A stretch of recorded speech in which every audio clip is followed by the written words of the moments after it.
It's time for Evansville Otters baseball on 91.5 FM WUEV. Coming up prior to first pitch, we'll set the scene, go inside the clubhouse and go one-on-one with a member of the Otters. And we'll take a look at what's going on elsewhere in the Frontier League. Don't forget, fans, you can also catch every Otters game online at EvansvilleOtters.com. Now, let's go out to the diamond for all of the exciting action.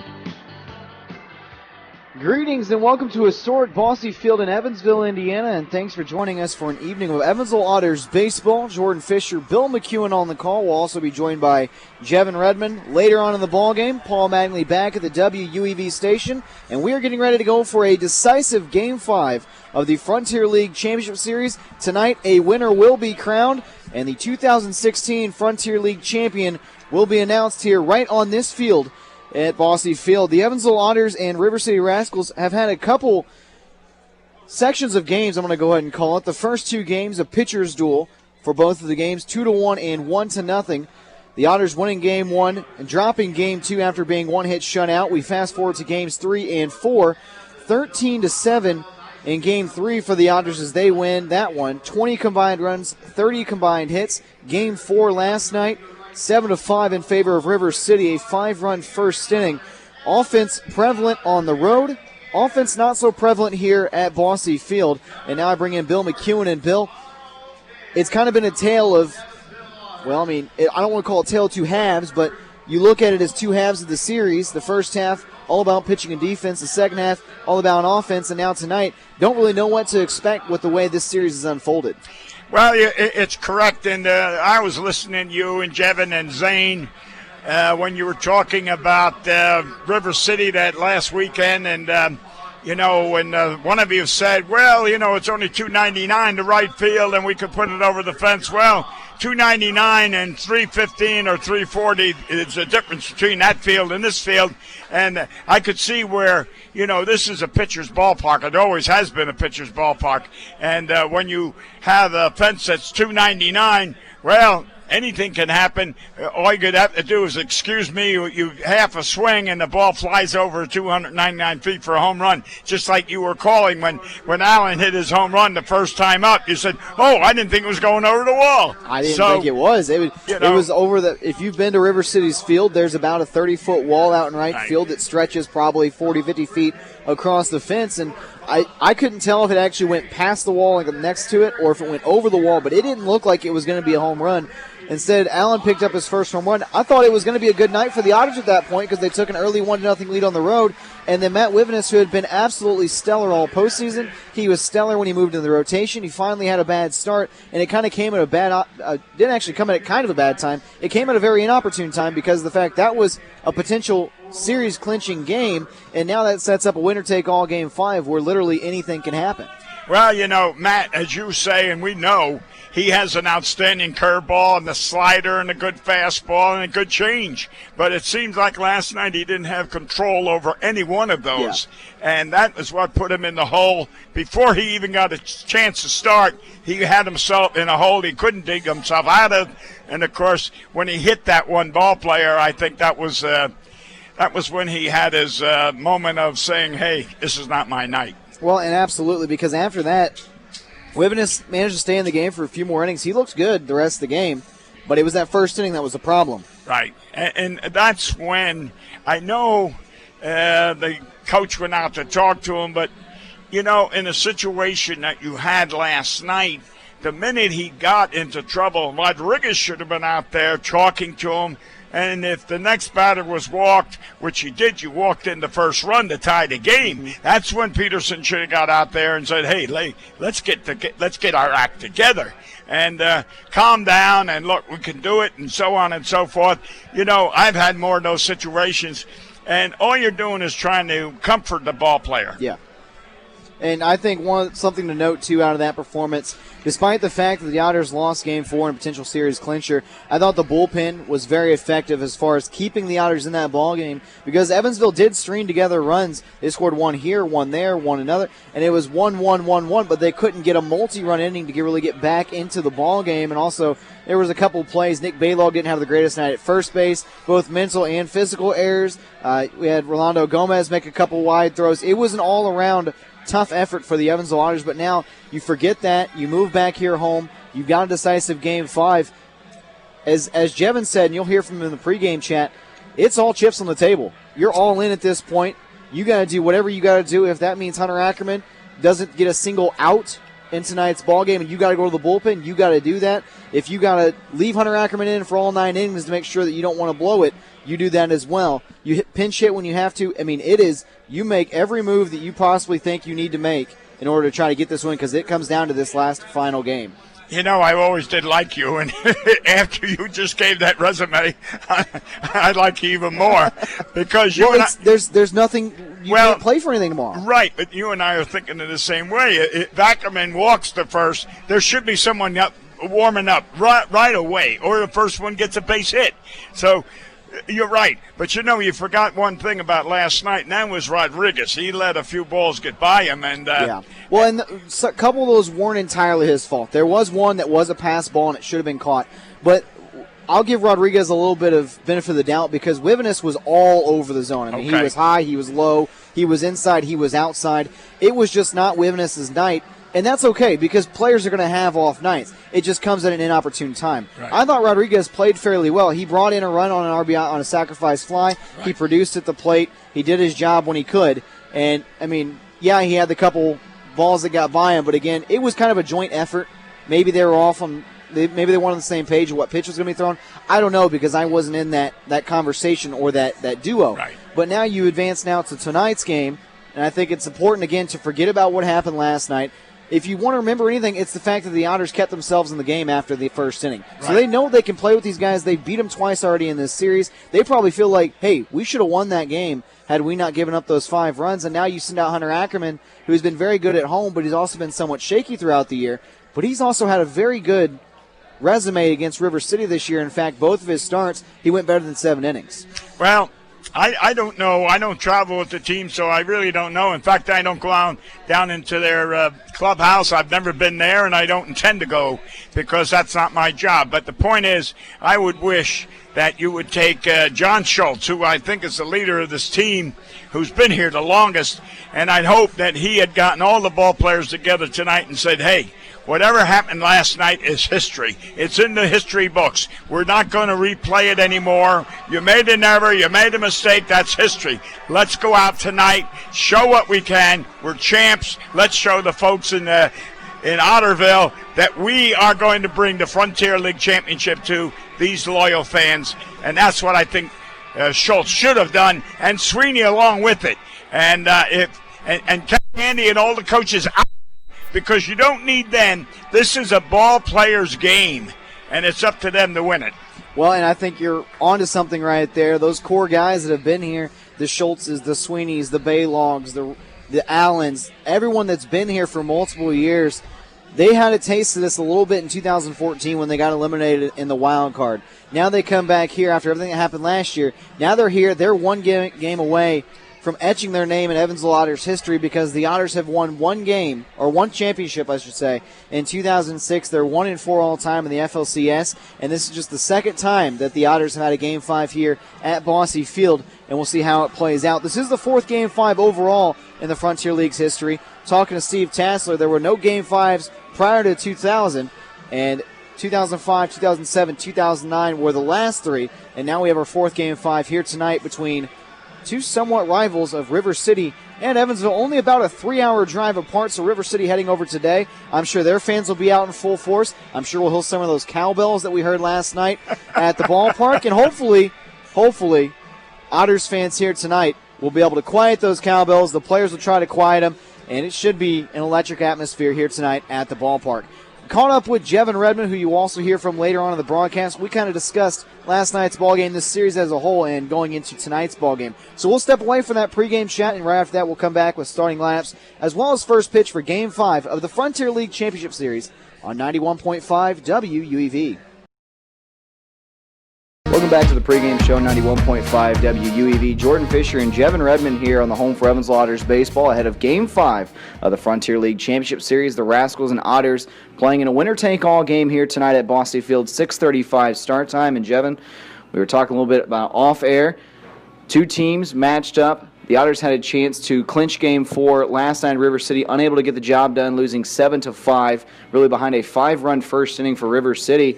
And now tonight, the Otters sending out Hunter Ackerman for the second time in the series. And the Otters will face Zeb Sneed for the first time in the series. And you've expressed a little bit of concern about when you see a pitcher like that in a short series multiple times.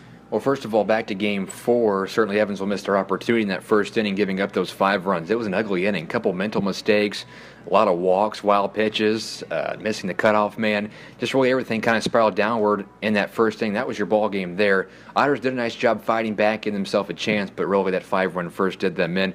No surprise this series has gone 5 games, but kind of surprised how it's unfolded in Games 3 and 4. Offensive outburst at River City, in which none of the pitchers are really all that sharp. Now in tonight's ball game, you're getting Zeb Sneed for the first time in the series. He's one of the better pitchers for River City. And for the Otters, Hunter Ackerman, he's thrown well his past 2 starts. But then again, on the season, he's 7-6, and he's kind of been a coin flip every time he's gone out on the mound. People have asked me, what are your predictions for tonight? And really, my response is, no, let's wait till after the first inning. I want to see how Hunter Ackerman responds. That's been his problem inning this year. And really, his curveball is his go-to pitch. So if he has his curveball working, and we'll notice that in the first inning, if he has it working, it could be a long night for the Rascals. Well, Ackerman's 1-1 in the postseason, got a victory against Joliet, took that tough loss in Game 2 here at Bosse Field when the Otters were one-hit shut out by Tim Coons. Again, they're going to be seeing Zeb Sneed tonight for the first time in the series, but I want to focus a little bit on that last game as well. You already brought up the 5-run inning and how it was kind of a wacky inning, and that ended up being the difference. On one hand, the Otters weren't able to make the comeback. However, on the other hand, they were consistently productive on offense throughout the entire night. Right, they actually were. They did a nice job of not getting down after a five-run first inning. They chipped away, had an opportunity to tie the ball game in the 9th inning, bring the tying run to the plate. And that's something maybe you can carry over into Game 5. But with Hunter Ackerman, you know, he threw well his last time out. But I've always had a concern in a short series, especially a playoff series, with the offense facing a pitcher for the second time. A lot of times the advantage is on that side as they make adjustments, and that's one thing I'm looking forward to here tonight. Also, really all hands are on deck, so don't rule out anybody pitching here tonight for either side, River City or Evansville. So short leash for the starters. If they get in trouble in the first inning, don't be surprised if the bullpen gets up in the first or second inning. Certainly a lot to play for here tonight, as both teams are going to be going for the championship. Just real quick, what is your key for the Otters in order to try to get a victory and win their first title since 2006? Well, it's really going to be the key that has shown here in the first 4 ball games of the series, especially the past 2. The team that scores first or the most in the first inning. I know the Otters scored first yesterday, but River City came back with a 5-run inning. So in Game 5, try to apply the pressure with an early lead. I expect to see if we get some leadoff guys on, maybe some guys that don't normally bunt, lay a bunt down, move the runners over. It'll be a chess match tonight between 2 very even teams. You play 103 ball games in the regular season, and the playoffs now all comes down to tonight. Should be a lot of fun, and I'm hoping a great atmosphere here at Bosse Field. All right, thanks, Jevin. We'll hear from Jevin later on in the ball game, as myself, Jordan Fisher, and Jevin Redman will be splitting the ball game. He'll have innings 3 and 4 and 7 and 8. I'll have 1, 2, 5, 6, and 9, along with Bill McKeon, who our good old friend will be back here at Bosse Field. Game 5 of the Frontier League Championship Series, a decisive Game 5. A winner will be crowned tonight as far as the championship of the 2016 Frontier League season goes. So we'll come back with starting lineups and first pitch right after this on 91.5 WUEV. Welcome back to historic Bosse Field in Evansville, Indiana. Jordan Fisher, Bill McKeon, as we're getting ready to go for Game 5 of the Frontier League Championship Series. We'll also hear from Jevin Redman later on. And Paul Mattingly is back at the WUEV station. Let's go ahead and go into the starting lineups for each side as the lineup cards are being exchanged at home plate with our umpiring crew, and the 2 lineups are being announced right now over the PA system. For the River City Rascals, leading off and playing in center field, it's Alexi Colon. The shortstop, Johnny Morales, batting second.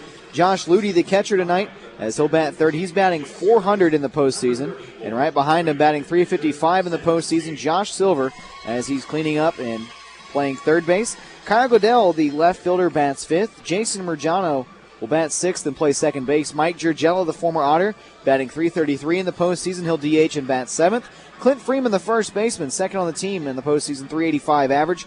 He bats eighth and wears number 8. And Robbie Insland, the number 9 hitter, as he'll play right field. On the mound for the Rascals, a right-hander, and Zeb Sneed. He was 8-8 during the regular season, a 3.77 ERA. In the postseason, he's 0-1 with a flat 6 ERA. River City Rascals manager Steve Brook, .388 and .286 in his career. All those games coming with the River City Rascals. Again, it goes Colon, Morales, Ludi, Silver, Goodell, Murgiano, Dragella, Freeman, Insland with Sneed on the mound.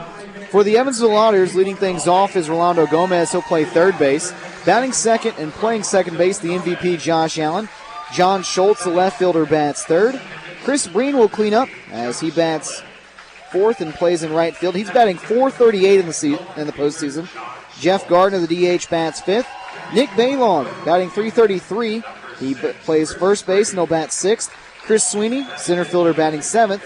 Christopher Rio Pedre bats eighth and he'll play shortstop. And Julio Rodriguez, finally the catcher, as he bats ninth. On the mound for the Otters is Hunter Ackerman. He was 7-6 in the regular season with a 3.76 ERA. In the postseason, he's 1-1 with a 2.45 ERA. So it goes Gomez, Allen, Schultz, Breen, Gardner, Baylong, Sweeney, Rio Pedre, Rodriguez, with Hunter Ackerman on the mound. As always, the Otters are managed by Andy McCauley, who's 821 and 820 in his career. He's 319 and 311 with the Evansville Otters. Game 5 of the Frontier League Championship Series is coming up next. We'll step aside for the national anthem and come back with first pitch right after this on 91.5 WUEV. Well, we're just about 5 minutes away, or maybe a couple minutes away, from the start of Game 5 of the Frontier League Championship Series, the final game of the 2016 Frontier League season. The Otters and Rascals, a decisive Game 5 that will crown a champion here tonight at historic Bosse Field. Jordan Fisher, Bill McKeon on the call. Jevin Redman will also be joining the broadcast a little bit later on. And Paul Mattingly is back at the WUEV station. Right now, Hunter Ackerman out there taking his warm-up tosses for the Evansville Otters as they are wearing their navy blue tops with their white pants. River City wearing their red tops with their gray pants. And Bill, before we get this thing underway, this is the final game of the year. Last time we'll be at Bosse Field in 2016, and this is what you play for. This is going to decide who the champion is, and you can throw out everything that happened prior to this. It comes down to one night and who is the better ball club. I think you're right, and there is no tomorrow. This is the end of the 2016 Frontier League season, whether it's the Otters, the Rascals, Southern Miners, the Gateway, whatever. This is the last game for the Frontier League. And let me tell you, this place is rough.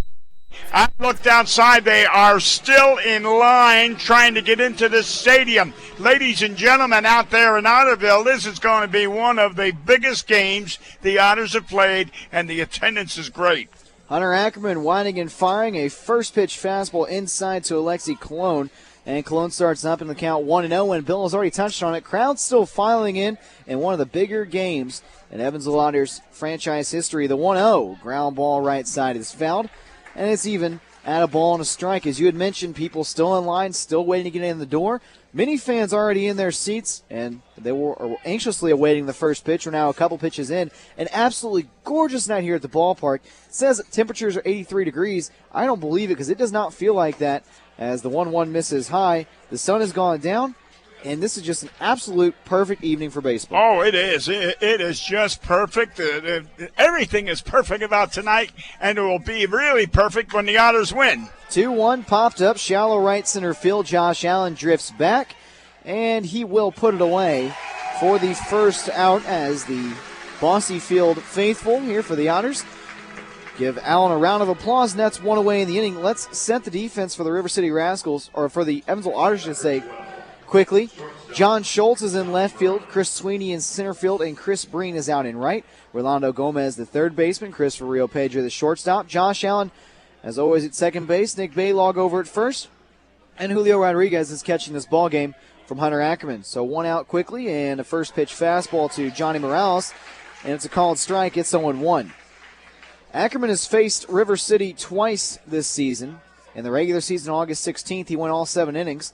As the 0-1 is grounded to Rio Pedre, he fields a slow roller, throw on the run. It's in time.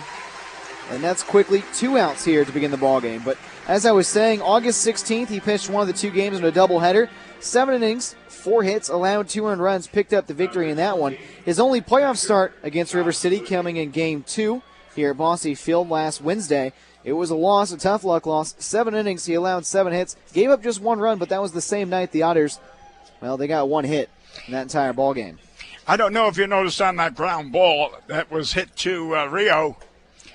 Swing and a miss from Ludi, and it's 0-1. But when that left the bat, it looked like it had a little speed to it, but then the grass must be high because that slowed down. It was a really slow roller. Yes, by the time it got to Rio, it was a slow roller. 0-1 to Ludi. Fly ball, center field. Sweeney takes a couple steps to his right, doesn't even have to drift backwards. 3 up, 3 down in the top of the first inning. Hunter Ackerman cruises through without any issue at all, and that sends us to the bottom half of the first, where the Otters will come to bat for the first time in this Game 5 of the Frontier League Championship Series on 91.5 WUEV. For those listening in Otterville land, well, you like that one, huh? Otterville land? Yeah. I've never heard that one before. Well, all right. I would say there's a pretty good listening crowd in Otterville land, but I'm not so sure because there's a lot of people here at Bosse Field in attendance for Game 5 of the Frontier League Championship Series. Rolando Gomez coming up to the plate as he'll lead things off for the Otters again. Jordan Fisher, Bill McKeon on the call. Jevin Redman will join the broadcast in innings 3 and 4. He'll also have play-by-play in innings 7 and 8. And also Paul Mattingly back at the WUEV station. Full crew tonight, as we have here at Bosse Field, and also back at the station. And it's a full house here at Bosse Field. First pitch upstairs to Rolando Gomez for ball 1. Well, you got the mayor of Evansville, Mayor Winnicky. He's sitting down there in the box seats along with former Executive Vice President Pat Redman, and you have former Executive Bix Branson here, and you've got quite a few Otter fans. I'll tell you what, past and present. So 1-1 counts Rolando Gomez after he took a called strike. Sneed winds and fires, and he gives one a ride to center field. It'll hang up as Cologne charges inside and puts it away for the first out of the ball game. So let's go ahead and take an opportunity to set the Rascals defense. In left field, Kyle Goodell, Alexi Cologne, the center fielder, and Robbie Insland is out in right field. Josh Silver, the third baseman, Johnny Morales, the shortstop, Jason Mergiano, the second baseman, Clint Freeman over at first, and Josh Ludi behind the plate as he catches this ball game from Zab Sneed. And brings in Josh Allen, the 2016 regular season MVP, and the first pitch to Allen is taken high for ball 1. Our umpiring crew tonight, Steve Donahue calling balls and strikes. He's behind home plate. Andy Dudonis at first base, and Mike Victor is the third base umpire. The 1-0 to Allen. Swung on and fouled, back behind home plate, and it's even at a ball and a strike. Sneed has faced the Otters 3 times this season, all of it coming in the regular season. He went 1-2 in those starts. Went better than 6 innings in his 2 losses, giving up a combined 5 earned runs. As the 1-1 is a breaking ball low and away. It's 2-1, but his most recent outing was July 5th. Albeit a while ago, it was a win. He went 8 innings, gave up 3 hits, and did not allow a run. So far, Sneed is 0-1 in the postseason as he took the loss at Southern Illinois. As Allen fouls this one off, and it's now 2-2. Sneed went 6 innings, allowing 4 hits and 4 earned runs in a loss to the Miners on September 9th. So it's Sneed's second start of the postseason, Ackerman's third. And that speaks to the depth of the Rascals' rotation, as they have a 5-man rotation for the postseason. The 2-2 up and in, and it's 3-2. And Bill, I'm going to ask you this quick question because it just popped in my head. Normally you see when teams go into the postseason, they kind of shorten their rotation a little bit, try to get that ace back up one quicker game.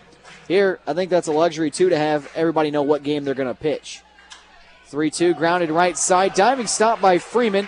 And he gets to it in time, and now I'll let you go ahead and elaborate on that question. No, I think you're right. When you have a pitching staff that you've got 5 regulars, it makes no difference whether you're number 1, 2, 3, or 4. You can go out there and throw quality starts every time. It makes no difference. The Otters, I don't think, are that fortunate. I'll be honest. The Otters are limited with quality starters. Well, and granted, you have to factor in a couple things. Tyler Vale went down with an injury late in the season. Max Duvall got picked up by the Diamondbacks early in the season, and then they kind of pieced that rotation together. Although it has turned out pretty good, especially in the top half, with Olsen, Wivenis, and Ackerman as your kind of 3 core guys. Well, yeah, but when you start, you're right. The Otters lost several of their pitchers through acquisition of professional affiliated baseball, and then, of course, injuries. But 0-1 to John Schultz, misses low. It's now 1-1. In essence, that with adds, those are the things you look at during a season. Injuries or whatever else. If you're a regular affiliated baseball, of course, you could be elevated, go from a Class A club to a AAA club. 1-1, a little number to the shortstop, a slow roller, bare hand play by Morales. Close play at first base, and they call John Schultz out, and it was about as close as you can possibly get. But it is 3 up, 3 down in the bottom half of the first inning. Zeb Sneed cruising through the first, and we are scoreless after 1 here at historic Bosse Field. Game 5 of the Frontier League Championship Series. We'll head to the top of the second right after this on 91.5 WUEV. Top of the second inning, Game 5 of the Frontier League Championship Series. Hunter Ackerman finishing up his warm-up pitches as Julio Rodriguez fires a strike down to second base. Both sides going down in order in the first inning, so we're scoreless after 1. And that brings up Josh Silver to lead things off for the Rascals. Silver batting .355 in the postseason. That's good enough for third on the team in the playoffs. And he'll have a chance to lead off the inning here for the Rascals and try to get a base runner. Hunter Ackerman will try to work a quick inning just like he did in the first. But the crowd was very disturbed at the call for the umpire in that last play, in case you didn't know it. And we were cut off short because of the end of the season. But I'll tell you what, Zane, who took some photos of that, showed how much he was safe. And so we got the raw end of the deal so far in this game. But that's the beauty of the game. Well, and the crowd let the umpire know it. Yes, they did. It's a 2-0 count to Josh Silver after Ackerman missed low with a changeup. And now the 2-0 is one a little bit inside, and it's ball 3. And now the crowd kind of getting a little bit restless with that third ball. Ackerman having issues locating the zone, and now he'll bring home a 3-0 pitch. This one is a called strike, and it's 3-1. And that was no automatic. That was a strike. Full house tonight at Bosse Field. The 3-1 from Ackerman. That misses upstairs, ball 4. So a leadoff walk given up by Ackerman. Silver finds a way aboard. Rascals have their first base run of the ball game, and that brings up Kyle Goodell. Ackerman in his warm-ups never threw a breaking pitch, whether it was the warm-up before the game or in this particular inning, and yet he has yet to throw a breaking pitch in the game. So I don't know why he hasn't shown any of his breaking pitches. It's been a lot of fastballs, a couple change-ups, but as you mentioned, no curveball. Ackerman now works from the stretch with the runner at first, and he delivers home to Goodell, who swings on the first pitch and lines it foul down the right field line. You know, as a batter, if you know all you're going to get is fastballs, that's all you're going to sit on. You're not going to worry about the curve or the change or the breaking pitch. If you're going to know, hey, he's just throwing fastballs, I'm going to get ready for it. 0-1 count. Ackerman has his sign. Give up a leadoff walk to Josh Silver and the 0-1 to Goodell. A called strike on a fastball in the inner half, and it's 0-2. And the crowd applauding that call. And now Ackerman, an 0-2 count. Do we see the breaking ball for the first time tonight? Because this is the first two-strike count he's gotten to. Ackerman coming set. And the 0-2. There's that curve. Yeah. Ground ball left side is foul. But there it is, the first time he gets the 2 strikes, and he finally breaks out the breaking ball. Right, and it was an off-speed curveball that hung, and he's lucky he got away with it because it was a floater. Let's be honest, it floated in there. Thank God it was high because... He left it over the plate. He didn't put it. And it wasn't over the plate either, no. Yeah, he didn't put it low. He left it up in the zone. An 0-2 count with nobody out. Leadoff man Silver reaching on a walk. And the 0-2 to Goodell. Another breaking ball swung on and missed. Ackerman picks up his first strikeout of the night, and that's one away in the inning. And that was a good breaking pitch. It was low, and it had a bite to it, and it was the perfect location. That brings up Jason Murgiano, the left-hand hitting second baseman for the Rascals. As he comes up to bat, he had a big RBI double the other night in River City. He's come through in some pretty big situations with runners in scoring position, but this time he comes up with a runner at first base. Infield playing a double play depth, and first pitch swinging is fouled off, and it's 0-1.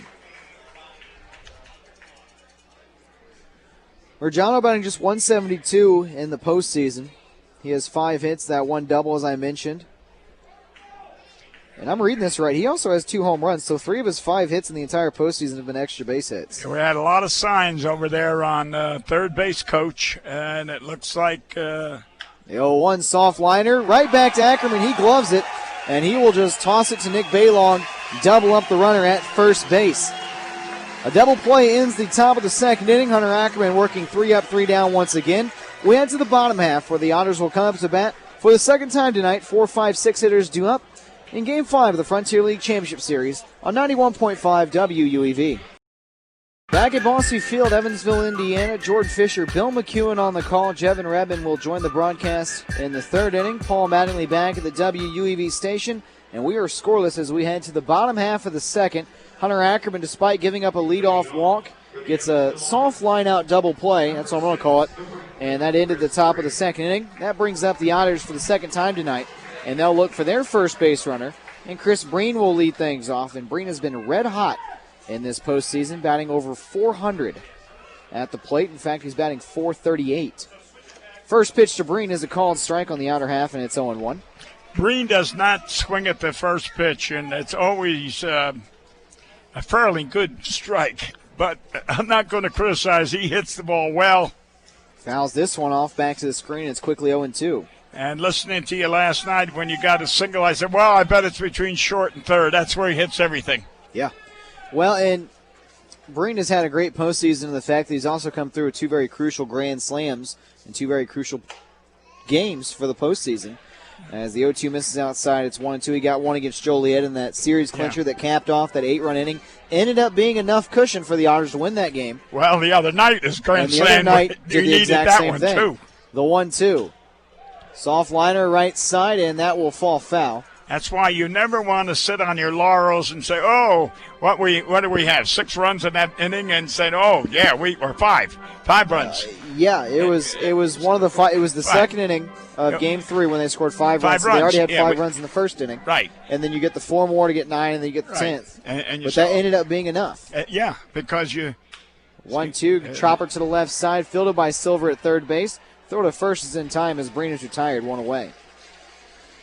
But no, Breen has come through with 2 very crucial grand slams. Not just home runs, grand slams. Yeah. That ended up being enough in the game to give the Otters enough cushion to get the victory. Now here comes a dangerous hitter in Jeff Gardner as he's back in the lineup. He pinch hit last night and ended up batting a second time as well, went 0 for 2, but he got removed from the lineup last night. Richardson got the start, but Gardner coming off a game in which he had a home run in Game 3 at River City, and he's had good success here at this ballpark against the same exact team. First pitch to Gardner is low for ball 1. Well, that last out that he made last night, was that a swinging strike or was that a called strike? I'm not sure because I was listening attentively. It was so loud. That was probably what you're confused about. He went down looking. Ground ball right side, a very high chopper. One hopper to Freeman as he fields it, and it's 3 unassisted. But Gardner, he got fooled by a very nasty backdoor slider. Last night. It looked like it was going to be another batter's box and came across the back half of the plate. There was nothing he could do about it. And that brings up Nick Baylong, the second hottest hitter for the Otters in the postseason, batting .333 for Evansville. And the left-hander will dig in as the first 5 are retired by Zeb Sneed. Sneed will work from about the third base side of the rubber, winds and fires. And first pitch swinging from Baylog, and it's fouled off. It's 0-1. You know, it's funny. You talked about how Breen never swings at the first pitch. Baylog off and on throughout the year has swung at the first pitch almost every game. Well, 80% of the time he'll swing. Yeah. An 0-1 count and the delivery. This one misses high, and it's a ball and a strike. And out of the 80% that he'll swing at the first pitch, I'll say 60% will be foul balls. You're not wrong. I guarantee if we got that charted, you'd be close. Well, the 1-1. Popped up, foul territory. Silver giving chase, as does Goodell. That ball will land over there in, what would you call that, a tent area? I would say, the entertainment section of the stadium. Down the left field line in the corner. Yeah. Where groups go. Under the left field pavilion. There you go. Ball and 2 strikes to Nick Baylong, 2 away in the inning. Otters looking for their first base runner of the night. Zeb Sneed winds and fires, and the 1-2 to Baylog is a fastball inside for ball 2. Was it you last night that said someone, I don't know, took a pitch that was close to the plate with 2 strikes? And yeah, somebody did. I don't remember who it was. It was called ball 3, and you had, was it? 2-2. Ground ball right side, fielded by Margiano. He throws it to first. 3 up, 3 down once again here in the second inning. All 3 outs coming via the ground out. And that sends us to the top of the third. Jevin Redman will have play-by-play when we come back. Game 5 of the Frontier League Championship Series on 91.5 WUEV. Back here at Bosse Field as we go to the top of the third inning. Jevin Redman with Bill McKeon. You just heard from Jordan Fisher the first 2 innings. I'll be aboard for the third and the fourth. Both starters very efficient so far. Hunter Ackerman and Zeb Sneed for River City. Zeb Sneed perfect through the first 2 innings. And Bill, let's focus on Hunter Ackerman first.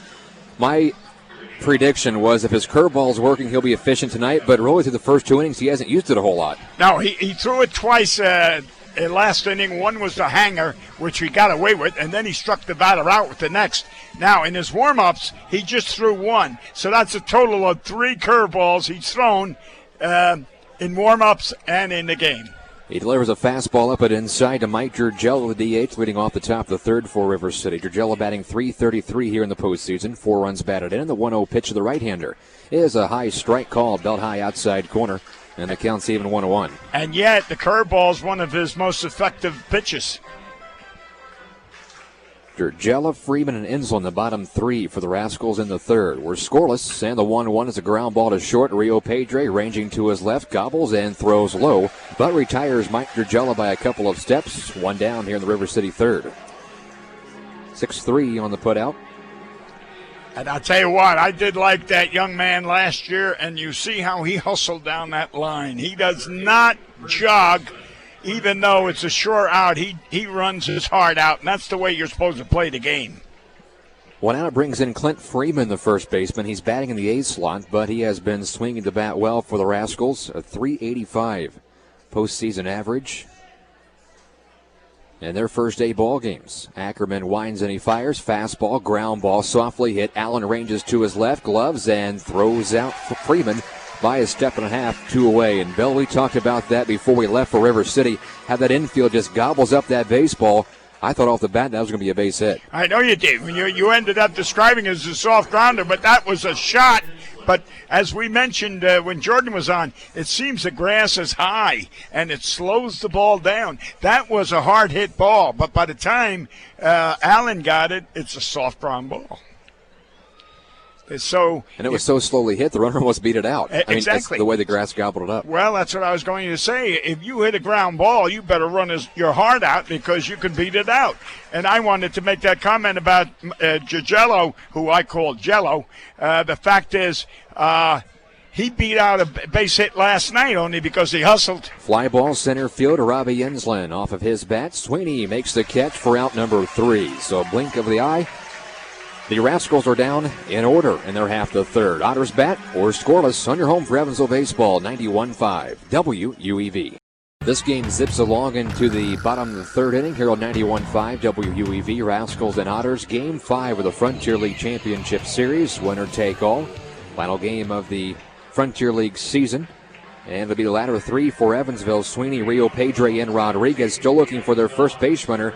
Here against Zeb Sneed, who's coming off of 9 days of rest since his last start, and he's had a little bit of zip to that fastball. He does, and this is a perfect time for Sweeney to really show what he's got and his contribution to the Otters by hitting that scoreboard. He can do it, but it's got to be an inside fastball. First pitch to him is a strike, knee-high, outside corner. Sweeney was 3 for 4. In Game 3, and then he was 2 for 4 yesterday afternoon. So he has been swinging the bat very well.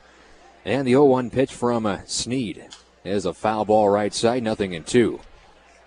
In that 2-game set at River City for Games 3 and 4, Sweeney was getting a lot of off-speed stuff up in the zone late in the count, and he was making the pitchers pay. Is that right? Well, see, he needs to hit anything belt high. Here's the 0-2, and a little looper down the right field, and it goes foul off the end of the bat, and the count is 0-2. I was very surprised. I think I may have said it on air with Jordan at River City. They didn't pitch Sweeney down and away, which is his weakness. That's right. Yeah, just keep the ball low because he has a habit of uppercutting. Everything he swings at, he uppercuts because he hits off the back foot, and that's why he hits that inside fastball for power. 0-2 pitch, off speed, low and away. Sweeney did not chase, and the count's 1-2. He's batting .250 here in the postseason, a home run, 3 RBIs. No score here in the third. But he has 12 strikeouts. That's the only bad feature. Foul ball back to the screen. Good rip at a 1-2 delivery, thigh high, outer half of the plate. And we know his father's listening back there in Pennsylvania. Was it Mountaintop? I believe it's Mountaintop, somewhere around Scranton or whatever. I knew it was Pennsylvania, yeah. Sweeney stands deep in the box as Zeb Sneed delivers. Low and inside, a fastball did not miss by much, and the count's 2-2. I think that fastball was probably to set up something off speed down and away here is my prediction. Well, I tell you, that was a pretty good fastball. I thought it was possibly strike, but it's going to be a good situation for the curveball. The 2-2, a fastball, low and away, and Sweeney protects that outer half of the plate again, fouled it off his ankle. Still 2 balls, 2 strikes. Well, one thing that he's done on that one there, that pitch there, and the one he fouled off down to first base with 2 strikes, he's following the ball tonight, which normally he turns his head. Tonight he is following the ball, and that's why he's hitting those bad pitches. I can tell Sweeney's locked in because he wasn't fouling those type of pitches off about a week or 2 ago. Right. Leading off the bottom of the third is Sweeney. Rio Pedre on deck, the 2-2 pitch. Pop-up on the infield. First baseman Freeman drifts back on the edge of the outfield grass, puts up the glove and makes the catch. Sweeney is out number 1 here in the third. 7 up and 7 down for Zeb Sneed. And here comes Rio Pedre. Rio Pedre had been batting in the upper half of the order for most of the playoffs in that third slot, but he really had his bat cool off. He found that rhythm in Game 3 and 4 over in River City, but he's in the ace slot here tonight, batting .200 in the postseason. Well, he did pretty well. I mean, in that Game 2, when we won 2-1, it was he who won the game more or less by himself, and he was batting in the third slot. You know, Andy has moved so many people around in that third and fourth and fifth slot all year long. You don't know. It's a roll of the dice. 1-0 pitch to Rio Pedre is below the knees, called a ball, 2-0. You might be in the lineup, but you don't know where you're going to be. Otters looking for their first base runner here tonight, the 2-0. Outside, 3 balls, no strikes. Rodriguez on deck. Now, Rio got thrown out at third base the other night when we were down by 3 runs, and why he went to steal third, I have no idea. Rio pitch, a strike, 3-1. We discussed that on air and said, you know, you gain a little bit by swiping third with 2 outs, a possible wild pitch, infield single, but if you're going to do that with 2 outs, you better be 110% sure you're safe. I heard you say that, and I was so... 3-1 is low ball 4, the first base run of the night. A Rio Pedre 1-out walk here in the third for Evansville. I was so happy to hear you say that on the air the other night when that happened, because that is so true. You got to be 100% you're going to be safe, because you generally sacrifice a runner to second base to get him in scoring position. Now that he's in scoring position, why do you want to blow it away? Well, and River City had a situation the next day where they swiped third with 2 outs, but it was a walking lead, and they never paid attention to him, and he was in the third standing up. I heard that, and I recall everything you guys say on the radio. 1 on, 1 out, the pitch to Rodriguez. Low and inside, ball 1. Julio batting .207 in 8 postseason ball games, a home run, 3 RBIs. Rodriguez bounced into a big 6-4-3 double play with the bases loaded middle of the ball game yesterday. Yeah. Chance for the Otters to break through and possibly catch the Rascals. A check on the man at first, and Rio Pedre back in safely. That was one of the times you'd hope he had the magic wand to bloop it over short or bloop it over second, which he does so often. But no, he has a tendency of hitting a lot of ground balls, double play balls to shortstop, and that's what killed you. From the high set, the runner bluffs like he's going to run, and Rodriguez singles into center field. Rio Pedre takes a turnaround second. He'll stop there. The throw goes into second as Rio Pedre slipped a bit, but he's able to dive back in safely. First base knock of the night. Evansville with 2 on, 1 out here in the third. You know, it looked like Rio was going to steal second and then stopped. If he had gone, he could have been on third base right now. Yeah. He's lucky he didn't take much more of a turnaround second because he slipped and fell, but he was able to crawl back into the bag. Yeah. So it's back to the top of the order now with Rolando Gomez. Gomez flew out to the center fielder Alexi Colon in the first. Average right around 280 here in the postseason. He has 5 RBIs, a chance to put Evansville on top 1-0 as this big crowd ready to make some noise. Oh, I'll tell you what, the stands in back of home plate from third to first is filled. and all of those box seats down underneath it filled as well. It's a good night for the Otters to cheer. First pitch to Gomez. Low and outside, ball one. Josh Allen on deck. Now this is the time for Gomez to get one of those line drives in between left center or right center. You don't want no high sky and fly ball to center, which he normally does. Yes, outfield dead straight away, medium depth. And the 1-0 pitch to Rolando Gomez with 2 on and 1 out. Here it comes. A line drive, base hit, center field. Here comes Rio Pedre around third. The throw from the center fielder goes into second base. It's 1-0 Evansville on the RBI single from Rolando Gomez. Way to go. Just what we needed. And I noticed Andy, as Rio, as soon as that ball was hit, Andy was over there waving like a traffic cop saying, go in, go in. And there wasn't a play at all at home. Alexi Colon, not the strongest of arms in center field. He elected to throw into second, trying to catch Rodriguez napping, rounding the bag too far. But good awareness from Julio to get back in safely. Now meeting on the mound with the pitching coach for River City. It's 1-0 Evansville here in the third. Well, let's hope that this is the beginning of a bigger things to come. There goes the guy warming up down there already. That's, I tell you what, this coach isn't playing any games. Just like Jordan said earlier in the game, or in the pregame, that he had quoted you as saying, if Ackerman walks somebody, you better have someone warmed up. Well, I said in the game 5, don't be surprised in the first inning if somebody's getting loose, because it's all hands on deck tonight. Right, that's the way it should be. There's no tomorrow. 2 on, 1 out. The Otters' best hitter in the regular season, Josh Allen, digs in. The pitch. Allen takes up an inside off speed from Snead, and the count's 1-0. But Rodriguez has got to get a bigger lead on second to score on a single, because he is not the fastest. He wouldn't be able to run in Churchill Downs. There's no doubt about that. Allen grounded out to first his first trip, and the pitch. Foul. Back to the screen, had a good rip. In his first at bat, he laced one down the line, but Clint Freeman made a nice stop to rob him for the out. Zeb Snead retired the first 7 Evansville hitters, and it was a walk to Rio Pedre, single to Rodriguez, and an RBI single from Gomez. 2 on, 1 out here in the third. Zeb Snead, the right-hander, looks at Rodriguez at second and pitches. Inside, nearly clipped him across the jersey, and the count's 2-1.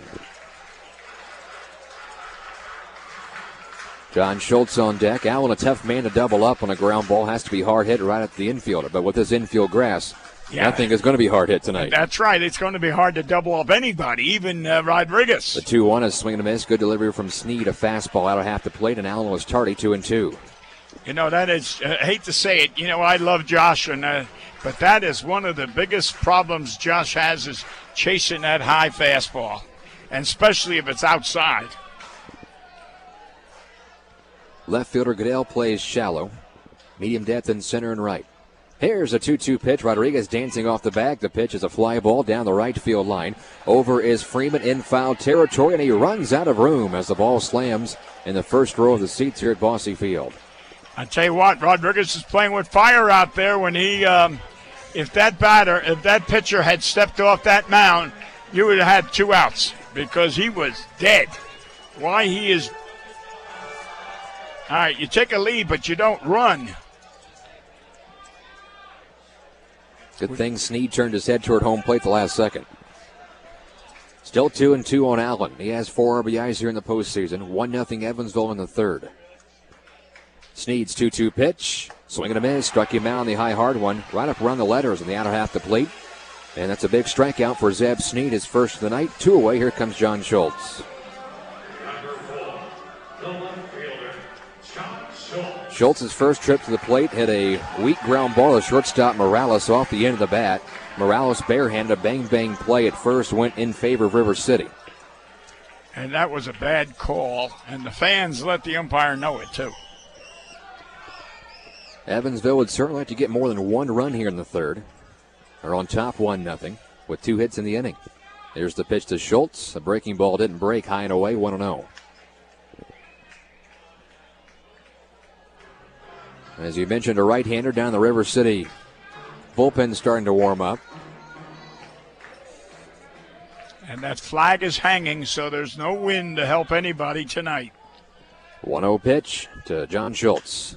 Foul ball, slicing down the left field line, out of play over the picnic tables, and it hits off the roof and bounces back into foul territory, 1-1. If that was at Yankee Stadium, we would have said the facade.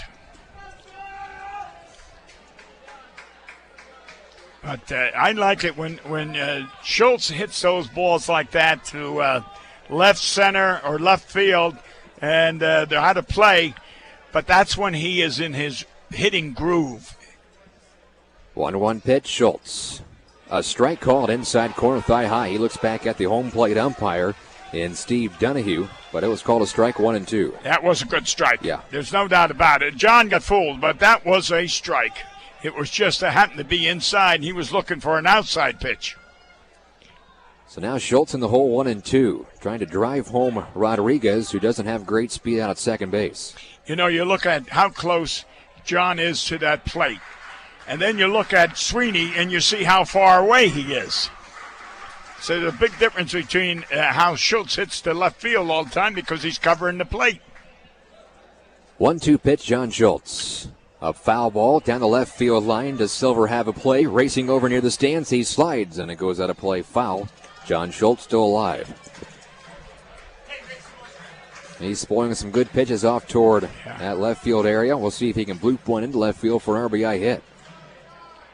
Well, when John was in his groove, I'm going to say last year and the year before, he hit an awful lot of extra base hits to left center and out there where that Budweiser sign is. And then last year he hit 2 right down that fair foul line. So he is accustomed to hitting to left center. Another 1-2 pitch for John Schultz. Breaking ball high, the count's even 2-2. So Deuce is wild here in the third. 2 on, 2 out, 2-2 count. Crowd comes alive once again on this next 2-2 pitch from Zeb Sneed. He worked a very efficient first 2 innings, retired the first 7 batters of the ball game, but has run into some problems here in the third. Schultz with a good battle with Sneed. Another 2-2 pitch. Here it comes. Swinging a foul, will do it again. They try to go outside there. They try to bust him inside. And Sneed can't find the magic formula to retire John Schultz right now. Well, that's the same pitch that John took for a strike the last time, a called strike. However, this time he was swinging at it, which he should have, because it was a strike. Either the one that was called or that one he swung at was a strike. This will be the 7th pitch in the at-bat from Sneed to Schultz with 2 outs, the 2-2. A little fly ball, shallow left field. On comes Goodell. He makes the catch for out number 3. Goodell was playing shallow, and with his positioning, he was able to make the catch. Otters pick up a run, though, in the RBI single from Rolando Gomez. They strand 2. And after 3 innings, it's Evansville 1, River City 0 on your home for Otters Baseball, 91.5 WUEV. You know, I want to say hello to Mike Radotsky, who was the voice of the Otters last year. He's down in Tampa, Florida now, and I know he is tuned into this game. He is an Otter all the way. We played 3 innings here in the decisive Game 5 of the Frontier League Championship Series. Evansville on the board first with the RBI single from Rolando Gomez, but they strand 2 runners. So it's 1-0 Otters as we head to the top of the 4th inning. I'm Jevin Redman with Bill McKeon. Paul Mattingly back in the studio. Yeah, and Paul just played about Mike down there in Tampa listening to the game. And, yes, I'll tell you, he is Paul because he emailed me this morning that he's been listening to the games, and he sends his regards to the Otters that he hopes they win and that Mr. Bussing has presented that trophy. So, yeah, he is listening. And, Mike, we love you, buddy. We miss you. So far, so good here tonight. 1-0 Evansville. Rascals still looking for their first base hit against Hunter Ackerman. 1 trip through the order. He has issued 1 walk. He's also struck out a man. He raced that walk back in the second, though, on a double play. Line drive 1-3.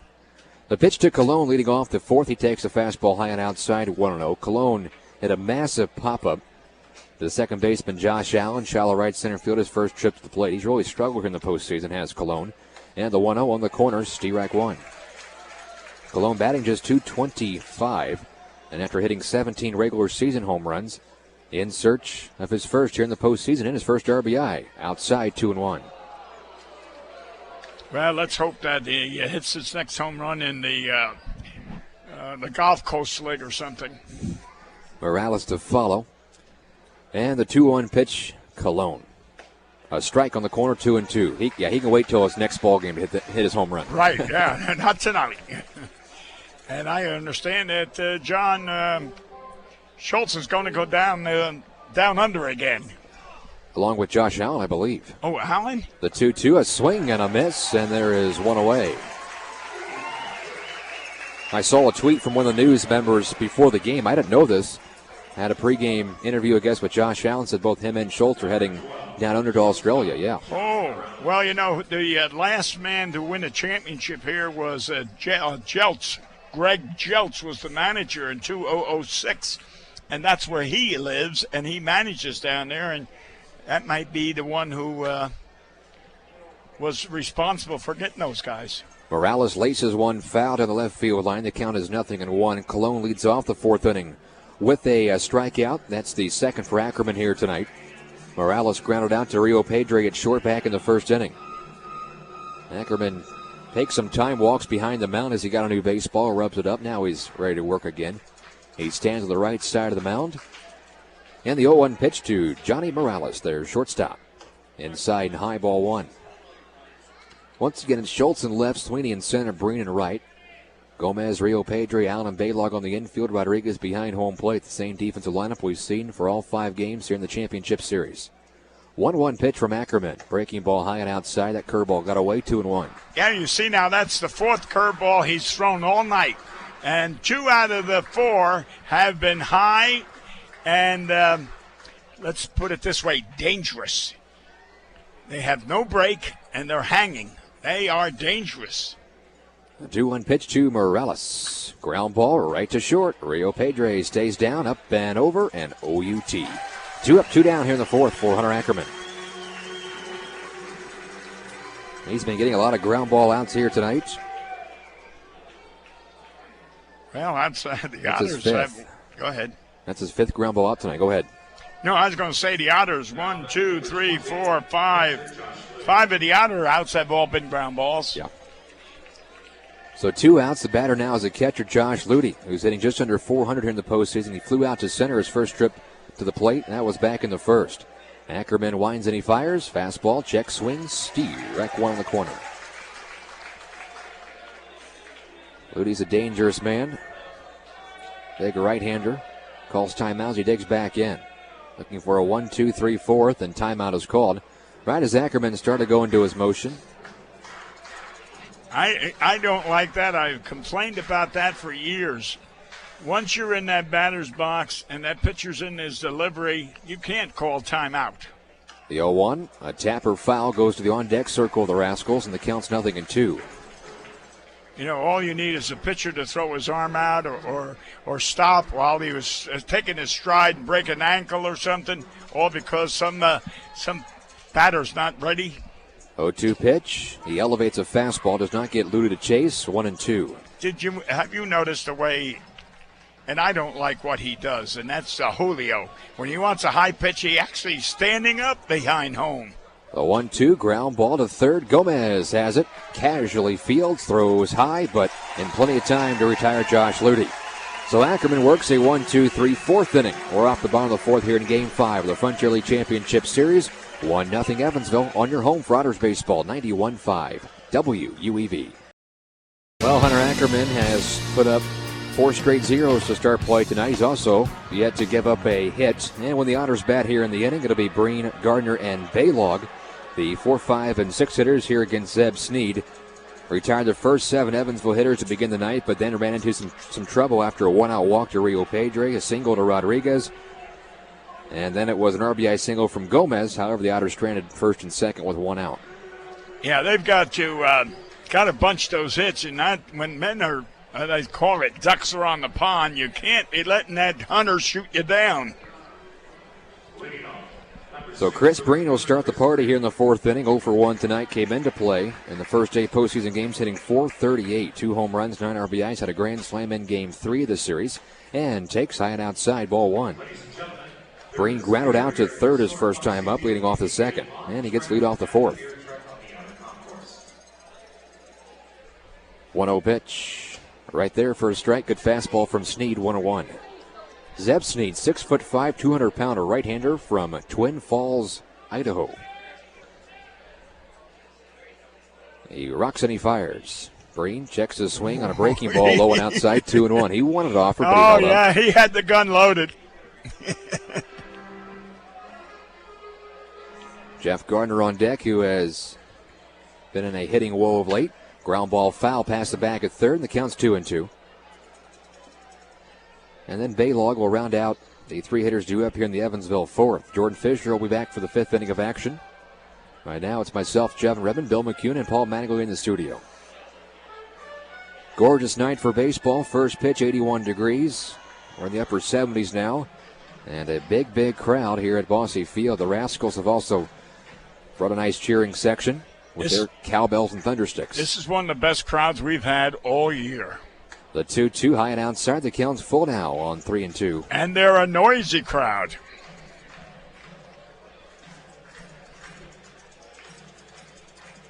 A walk hurt Sneed in the third. Now the payoff pitch to Breen. A walk here in the fourth. Will it hurt Sneed as Gardner comes to the plate? Now this is the time we are having a hard time scoring, whether it was here or there or whatever, outside of that one game. This is where you should be bunting because you can't take chances. One run is not going to win this contest. Well, and a good guy to do it with. Gardner really hasn't been swinging the bat well, under 200 here in the postseason. Maybe let him get a bunt down, get some confidence, and so when he comes up to the plate later in the ball game, maybe he can drive in a big hit for you. Right. Now, if he is going to bunt, let's square away. Let everybody know it. The pitch. He does not show bunt. He takes low ball one. That right-hander starts to get up and throw again in the Rascal bullpen. Yeah. And he's given a lot of signs down there, but I didn't see him touch his hat, so maybe that means there's nothing on. Double play depth up the middle. Morales and Merjano at second and short. The 1-0. Ground ball foul. That pitch was way inside, and Gardner really turned on that pitch. 1-1. You know, I tell you what, that's one of the things I like about you. You see everything. That was nearly going to hit him. It was that close inside. Why he swung, I have no idea. Because you know it ends up being a foul ball. 1-1 pitch. The Otters DH instead. A check on the man at first, Chris Breen, who is somewhat of a threat to run. He's back in safely, though. You know, the logic. If you think logic and use logic, anything that's inside and you're pulling it, it's got to be a foul ball. Set up outside. The 1-1 to Gardner is a changeup down in the zone. He was way out in front. Now he's behind the count, 1-2. On that front foot was Jeff Gardner. Yeah. You know, if you go back all year long and you look at all of our Otter hitters, they are weak on a change. They're all out in front. 1-2 pitch. Breen not running at first, and a fly ball in the air, right center field. Insland, the right fielder, to his right, is under, and he makes the catch for the first out here in the fourth. Back to first goes Chris Breen. Gardner now 0 for 2. However, I'd rather have him fly out than strike out, which... or hit into double play. Or hit into a double play. But with Gardner, it kind of feels like his bat's a bit slow right now. Yes. Almost like he's tired. Yeah. One out, here's Baylog. He grounded out to second his first time up. Baylog batting .333 here in the postseason. A home run, 7 RBIs. That home run came in Game 3. I'm liable to steal him because he's going to swing at the first pitch, so it would be a hit and run. Not a bad idea. Baylog normally attempts at either the first or second pitch. He doesn't wait long. Yeah. Runner at first does not run, and Baylog swings and misses on a changeup. Outer half the plate, strike one. Yeah, there's that change, and our batters are so far out. And yet, when they're having batting practice, it's the same thing. So why would they be so, I don't know. Sweeney on deck. 0-1 pitch to Baylog, the first baseman. A swing and a miss. 0-2, good change of speed there from Zeb Sneed, starting with a soft changeup and then hummed one right by him. Baylog is two different ball players. He's not the ball player that made the All-Star team and was the MVP with those home runs. The second half, he is not the same ball player. 0-2 pitch. Fastball high, 1-2. And Baylog over at River City had some mental mistakes in the field as well. Just didn't feel like he was really engaged in the ball game. But a Game 5 is a good reset button, and you could be the hero with just one good ball game. Wow. Baylog dangles the bat over home plate in the 1-2. A high fly ball in the air, right center field. Racing back is Cologne, the center fielder, right in front of the warning track. He makes the catch for out number 2. He overran that baseball, then had to drift back to his right at the last second to make the catch. 2 outs. Well, I'm glad to see Baylog hit the ball as well as he hit it. And maybe he'll regain his confidence. So 2 outs, and Sweeney will bat. Popped out to the first baseman, Freeman, leading off the third. Then after Sweeney hit, the Otters got the run on a walk and then back-to-back singles from Rodriguez and Gomez. 2 outs, the pitch. Fastball high, 1-0. I think the Otters are going to win because that lady that buys that ice cream every game just walked up the aisle with her ice cream. So that's a sign the Otters are going to win. That's the good luck charm, huh? Yep, that's the good luck charm, getting that ice cream. 1 ball, no strikes. Sweeney, the center fielder, will have to wait a bit as Sneed tosses over to first, keeping a close eye on Chris Breen. We'll see if Andy wants to try to swipe second base here with 2 outs, get a man in scoring position for Sweeney. The 1-0 pitch not running, and a fastball, ground ball, softly hit. Shortstop Morales charges, gloves, throws to first, and Sweeney is... He's off the bat. And Freeman pulled his foot. That'll be a throwing error on Johnny Morales. Softly hit ground ball, had to charge it hard. Gloved, and if the throw's on target, Sweeney's out, but it was up the first base line. Yeah, but he had to make a difficult play because it was, again, we're talking about this grass. I don't know if it's so high or whatever it is, but when that ball rolls on that grass, it dies. Base hit. Good show. Okay. Good show. So they're going to say it's a infield hit, and here comes the pitching coach again for River City. Bill, let me ask you this question. On a normal infield or really regular season night here at Bosse Field, the infield isn't like this, but with the grass so thick, we're seeing even hard-hit ground balls get swallowed up, making it tough plays for the infielders. Do you feel like they might be playing a bit too deep then? Well, possibly. Not that you bring it up, but you got to remember, Jevin, the further you are back in the infield, the more range you got. Right. By playing in, you shorten so it's a half a dozen one and 6 of the other. I'd rather play back and give them more coverage because if the ball gets by you, maybe the runner will get second because it might die between the outfielder and infielder. Well, we have a pitching change now. The night's over for Zeb Sneed with 2 on and 2 out here in the 4th inning. The Rascals go to the bullpen. We'll take a break. 1-0 Evansville here in the 4th on your home for Otters Baseball, 91.5 WUEV. River City goes to their bullpen here in the 4th inning. 2 on and 2 out. Otters on top, 1-0. Zeb Sneed goes 3 2/3 inning, gives up 3 hits, a run, 2 walks, and a strikeout.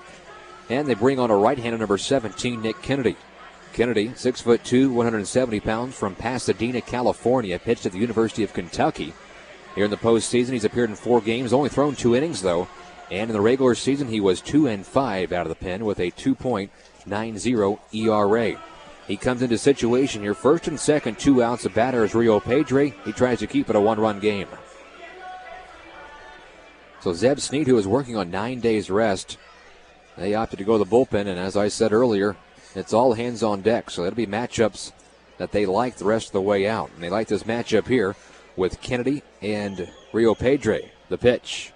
Fastball strike, a little bit of a sidearm delivery, and the count's 0-1. Yeah, and don't look like the velocity is there, but yet the delivery is, and that might be confusing to some of the batters, that submarine type, low 3/4 delivery. No balls and a strike. Rio Pedre walked and scored in the 3rd.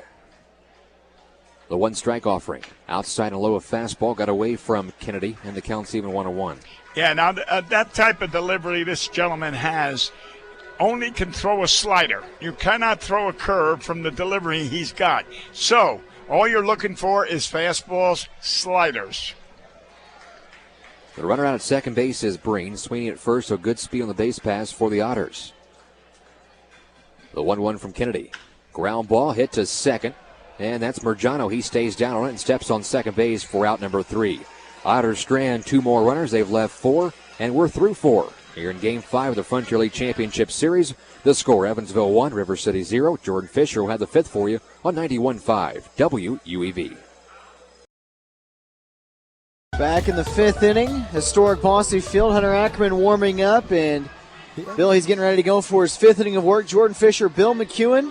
Jevin Redman will rejoin the broadcast in a couple innings. Paul Mattingly back at the WUEV station, and the Otters leading it 1-0. A somewhat missed opportunity in the bottom half of the 4th, though, but River City making the early call to the bullpen, bringing in Nick Kennedy. It paid off for them, but possibly a missed chance for the Otters at the plate. Yeah, the Otters have, all throughout this playoff series, the Otters have had men on base. They just had not been able to bring in those ducks.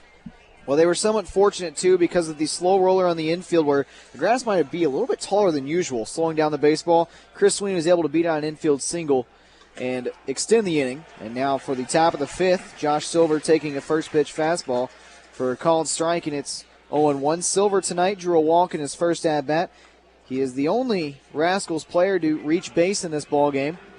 And the 0-1 misses below the zone. It's 1-1. Now, I don't know what that pitch was, but that sank. Does he have a splint? I think he does throw a splitter every once in a while. That's what that pitch was. 1-1 curve drops in there for a called strike. It's now 1-2. I think Ackerman will throw. He's got his straight four-seam fastball. He'll mix in a changeup and a curve, and I think every once in a while he'll mix in that split finger. The 1-2 to Silver. Breaking ball in the dirt, blocked by Rodriguez, as Silver does not offer at it, and it's 2-2. Well, again, I knew it was something because it sank and Rodriguez scooped it up, but I knew it was a different pitch. I hadn't seen it before. Ackerman working from the third base side of the rubber as he'll wind and fire the 2-2 to Silver. And here it comes. Curveball, a weak dribbler down the third base line. Leave it go, foul. Leave it go. He let his glove go, but did he touch the baseball? That almost rolled back fair. Did they call it a fair ball? I hope not. Well, Josh Silver is standing at first base, and right now the third base coach arguing with the home plate umpire, and they are going to call it a foul ball. Well, I'm glad they did because that's fortunate because Rolando Gomez should have let that ball go from the beginning. Exactly. That's a bad play on Gomez's part because it kept rolling foul, and it still had another 20, 30 feet to go before it hit third base. So it was idiotic for him to make a play. Well, he almost gloved it. Instead, he was able to pull the glove up at the last second. Might have heard one of his teammates yelling, "Get out of the way." Yeah, well, that's good. It's a break for the Otters. 2-2 to Silver once again. Line drive, low line drive. Rio Pedre bobbles it. No play at first base. That's a tough play for Christopher Rio Pedre, and that'll probably go down as the first hit of the night. Oh, I'm going to say an error. Oh, they are going to call it an error. That's what it was. I mean, it was in his glove. He was trying to take it out of his glove and throw it before he had it. So an error allows Silver to reach base for the second time tonight. Again, he's the only Rascals player to reach base in this ball game. That brings up Kyle Goodell, the power-hitting right-hander. He struck out swinging his first time up. That coming back in the second inning, so Ackerman will now work from the stretch. And the first pitch to Goodell, a swing and a miss, and it's 0-1. That looked like a change. He was way out in front on that one. Ackerman does a good job of mixing up that changeup and fastball along with that curveball. Well, that coach, that batter just looked at the coach. I don't know if they're going to. I guess not. Swung on and missed again. Another off speed, and it's 0-2. I thought he might have had him bunting. Oh. We are in the top of the fifth inning. It's a 1-0 ball game. And the Rascals with just their second base runner. That's Josh Silver. He's been on both times. A walk and now a fielding error. From the stretch, a long look at first and the 0-2. Another change up low. Goodell not offering, and it's a ball and 2 strikes. Gomez protecting the line down the third baseline. A couple steps behind the bag. Rio Pedre Allen cheating towards second. Rio Pedre more playing his normal position than Allen. And Baylog holding on at first. Outfield straight away. Looks like wind blowing in from left center field. The 1-2. Curveball fouled off. It's a chopper behind the home plate, and it's 1-2. That curveball has got good bite to it. It's off speed. And if you notice, most of the hitters have fouled that pitch off because the timing is not there. And they're way out in front, which is a good thing for Ackerman. Well, we had commented about how Ackerman was going fastball heavy early. He really established that fastball, and it's helped set up his off-speed here in the middle part of the game. Swung on and missed at the curveball. Kyle Goodell going down swinging for the second time tonight, and that's the first down of this inning. And that's the second time he went down on the curveball, too. So, in other words, he can't hit the curve, so every time all you want to do is throw him curveballs. 3 strikeouts on the night, all of them swinging for Hunter Ackerman. He's got Goodell twice and Alexi Colon one time. And now Jason Margiano digs in. 1 out and a runner at first base. He lined into that double play, if you want to call it a liner. It's more of a soft liner or a blooper back to Ackerman, where he was able to glove it and double up the runner at first. And the first pitch fastball is low for ball 1. Yeah, the Otters were lucky on that. It was a good play by Ackerman, but Yeah, they it was. were fortunate. Yeah. If that ball is about 6 inches higher, it's getting over the head of Ackerman, it might fall for a base hit. Oh, it would have, because your shortstop and second baseman wouldn't have enough time to. 1-0 swung on and missed as Margiano is falling out of the batter's box on that swing. Yeah. It's 1-1. You think that was a case of him trying to pull the baseball or him being too far ahead and trying to stay on it? I don't know. Because it didn't look like a very good swing. He was falling out of the batter's box. Yeah, and it was a one-hand swing. As you said, he was falling away. Lefty on lefty. A long look at first. Another look at first. And the 1-1. Soft liner, right side, and Baylog will put it away. Silver getting back to first base this time, and that's 2 away in the inning. You know, the last time he hit one of those cheap things to the pitcher, and this time he hits one to the first baseman. And I almost want to say give credit to Hunter Ackerman because he's doing a good job of getting that ball in on the hands and kind of jamming them. Right, but to have normal swings and have contact as cheap as it is. Yeah, very weak contact so far for Jason Margiano. His 2 at-bats. He's now 0 for 2. That brings in Mike Giorgella for the second time tonight. He grounded out to Rio Pedro to begin the third, and he swings and misses at the fastball with 2 outs here in the 5th. It's 0-1. So now the Otters defense now moves back to their regular alignment. Gomez still protecting the line at third. Allen and Rio Pedro back in their normal positions. A long pause, the 0-1. This is low and inside. It's a ball and a strike. A very good crowd on hand tonight. I think it's safe to say this is the best crowd the Otters had in all of 2016. I'm going to say I'm going to double it or second the motion.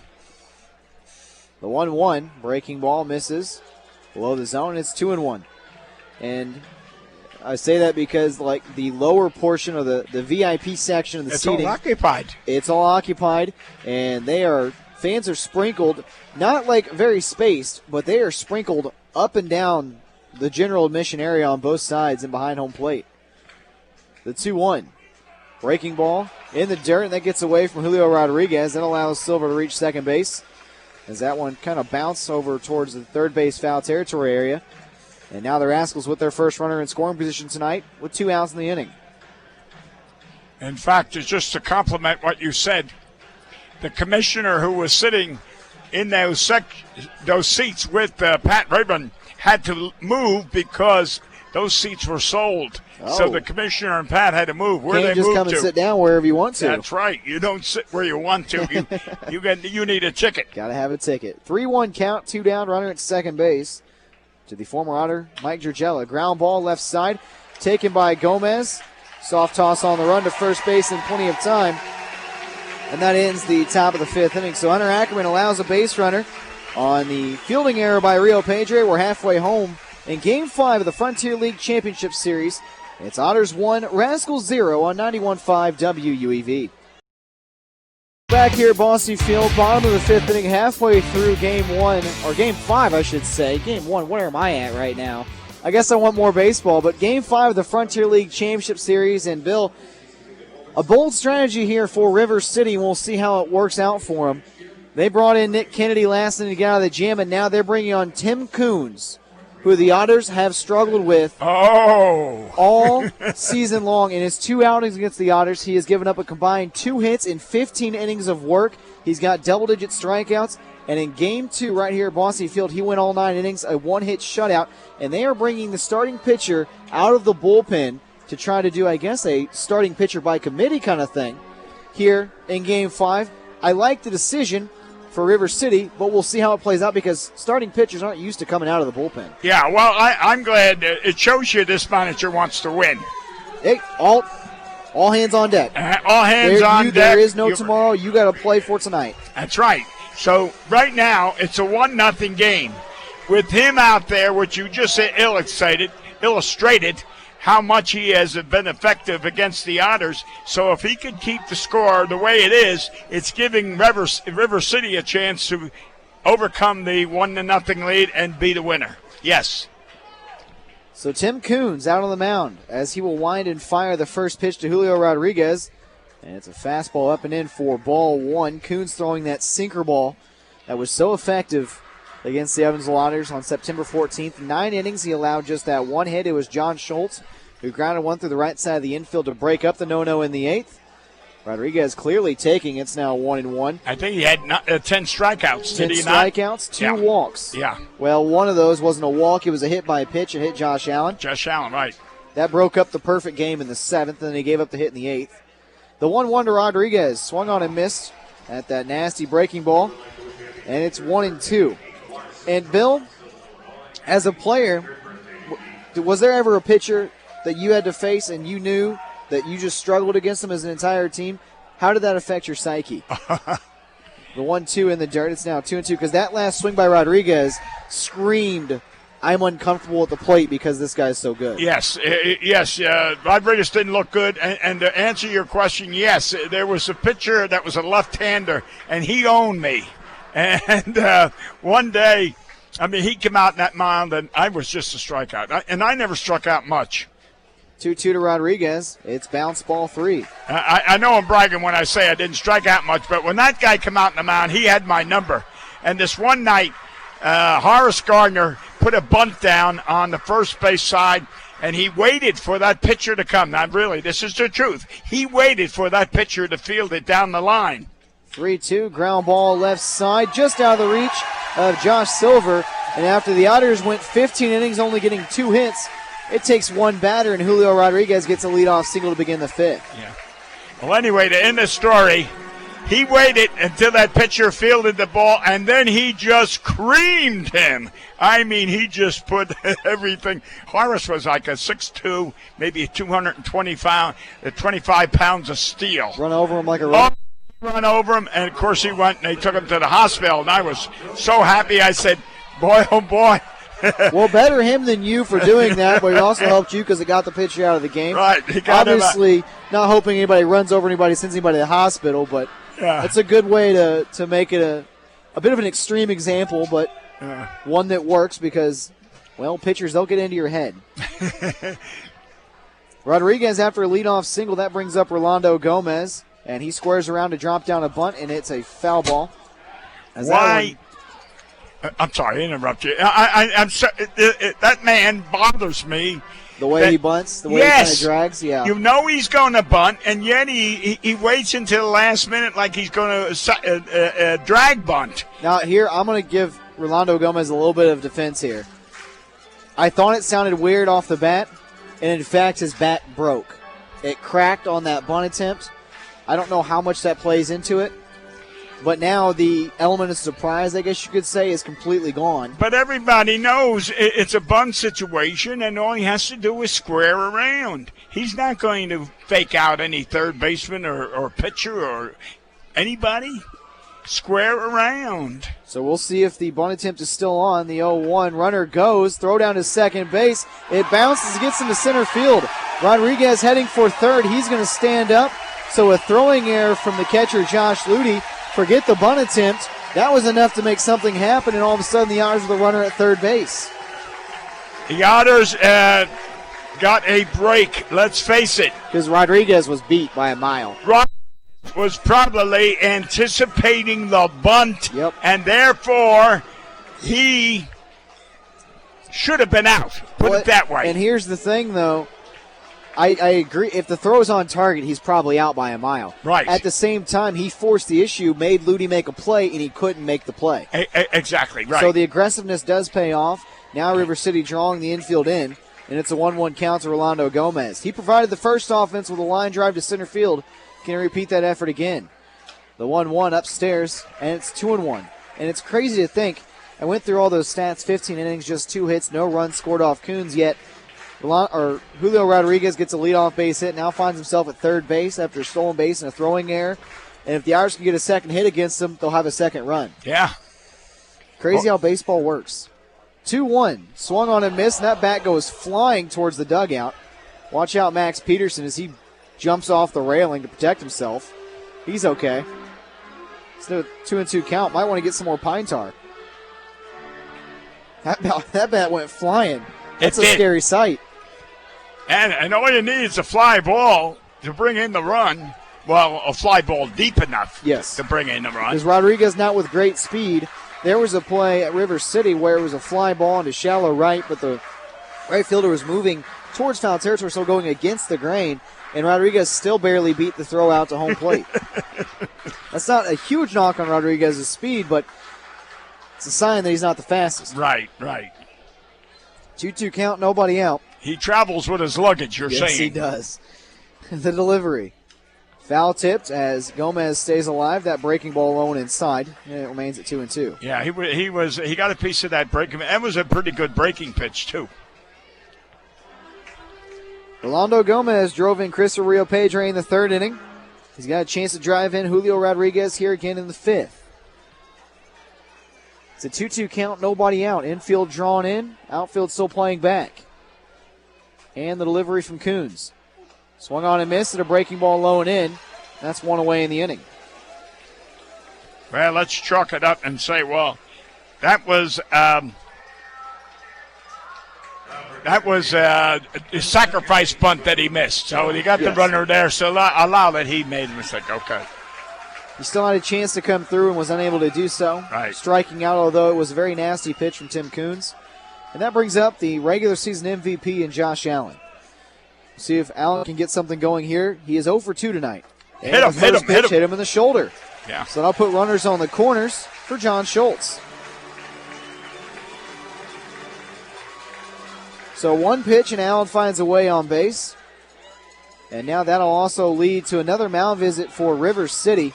No activity going on in the Rascals bullpen, so this will just be a conversation with the right-hander Tim Coons. Again, while we have a moment here, Bill, I want to go back. We talked about all the stats that Tim Coons had against the Otters, the 15 innings, only 2 hits allowed, 10 strikeouts on that Game 2 start where he had the one-hit shutout. Tonight he comes on, gives up a leadoff hit.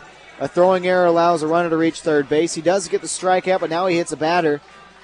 Again, I asked, how do you think that affects starting pitchers coming out of the bullpen, because they're used to just being ready to go, get ready to go way ahead of the game, and they're mentally ready to go, and all of a sudden they're coming out of the bullpen. It's a little bit of a different ball game for them coming out from the pen versus, getting the ball to begin. There was an old-time Yankee pitcher who later became a Yankee pitching coach and was a super scout for the Kansas City Royals. And I always remember him, and it used to aggravate me when he'd say, I've got to have time to psych myself out. So to go maybe when they're starting to be a starting pitcher, and when they're brought in as reliever, they didn't have time to psych. Well, some guys can do it. Some guys can come out of the bullpen. They can come in any situation. Other guys, they do need that mental preparation before the game to get ready to go. Runners on the corners. 1 out for John Schultz. Infield somewhat drawn in, still playing a double play depth. And first pitch swinging, ground ball to Marjano. He won't tag the runner. Now he throws home, and Julio Rodriguez is caught in a rundown. Josh Silver trying to make the tag, and he eventually does, although Rodriguez tried to avoid it. So runners will be safe at first and second. I like the idea from Julio Rodriguez to try to do that, but then again, he kind of ran into an out. Yes, but let's give credit. The one that deserves the credit on that particular play is Josh Allen, because Josh Allen was the fielder was in the path that Josh Allen was going to run into, and the second to make the time to go to first for the double play. What Josh he stopped, treated back to first, which then forced the second baseman to throw. So Josh Allen should get all the credit in the world for breaking up a double play. Well, he forced the second baseman to make a decision. I think a big reason is because Josh Allen has done that so many times this year where he's tagged the runner and went to first base. That now brings up the red-hot Chris Breen. Fly ball center field. Alexi Colon moving back. This one's going to stay in the yard. 1 pitch, 1 out for Chris Breen, and the Otters miss a big scoring opportunity in the 5th inning. After they had runners on the corners, Rodriguez got caught in a rundown, and ultimately that ends the scoring threat. And we send it to the top of the 6th. Otters leading in Game 5 of the Frontier League Championship Series, 1-0 on 91.5 WUEV. Top of the 6th inning here at historic Bosse Field. Hunter Ackerman out there warming up as he is getting ready to go for his 6th inning of work. Tim Coons came on to pitch the bottom half of the 5th. And while the Otters had a big threatening opportunity, a leadoff single from Rodriguez, he later ended up at third after a stolen base and a throwing error on that stolen base. Gomez then struck out with him at third. Josh Allen got a hit by a pitch to put runners on the corners. And then a bit of a wacky play, an unlucky play really. Schultz's ground out led to Rodriguez getting caught in a rundown and ultimately later on ending the scoring threat. So the score remains at 1-0. 8-9 one-hitters due up for River City. Clint Freeman, Robbie Insland, Alexi Colon. As the left-hand hitting Freeman digs in. He's 0 for 1 tonight. He grounded out to the second baseman Allen back in the 3rd inning. First pitch breaking ball is a called strike, and it's a beauty. It's 0-1. Ackerman has a super curveball, and he's starting to use it more as the innings progress. He winds and fires the 0-1, a fastball. Swung on a miss, and it's now 0-2. And actually, that might have been a changeup now that I look at it. Now that I've processed it a little longer, because he looked a little bit ahead of that. Yeah, that he was really ready to go for a fastball, because I thought it had some decent movement on it. That particular pitch, yeah. I would say so. Winding and firing the 0-2. Curveball outside, and it's a ball and 2 strikes. Freeman has been red hot in the postseason, batting .385 for River City coming into tonight. He has 10 hits in the postseason, a double and 3 RBI. Also drawing 3 walks while striking out 4 times. Now the 1-2. Breaking ball, flown left field. Dangerous as that's down by the line, and that will fall foul. Whoa. Just missed. Otters got a break. That one was very close. Oh, I thought it was fair. And that umpire gave that fist. And there's the manager's not arguing that he is talking to the umpire, but I think that one missed by about 6 inches. Yeah, I would say maybe 4. Maybe even 4. It was close. It was going to be trouble because if that ball lands fair, that's a double, because Schultz did a good job of getting the ball in quickly, whether he knew it was fair or foul. Right. He didn't care. He was getting the ball in fast just in case it was fair. But, yeah, Freeman was cruising into second base, and that would have been huge.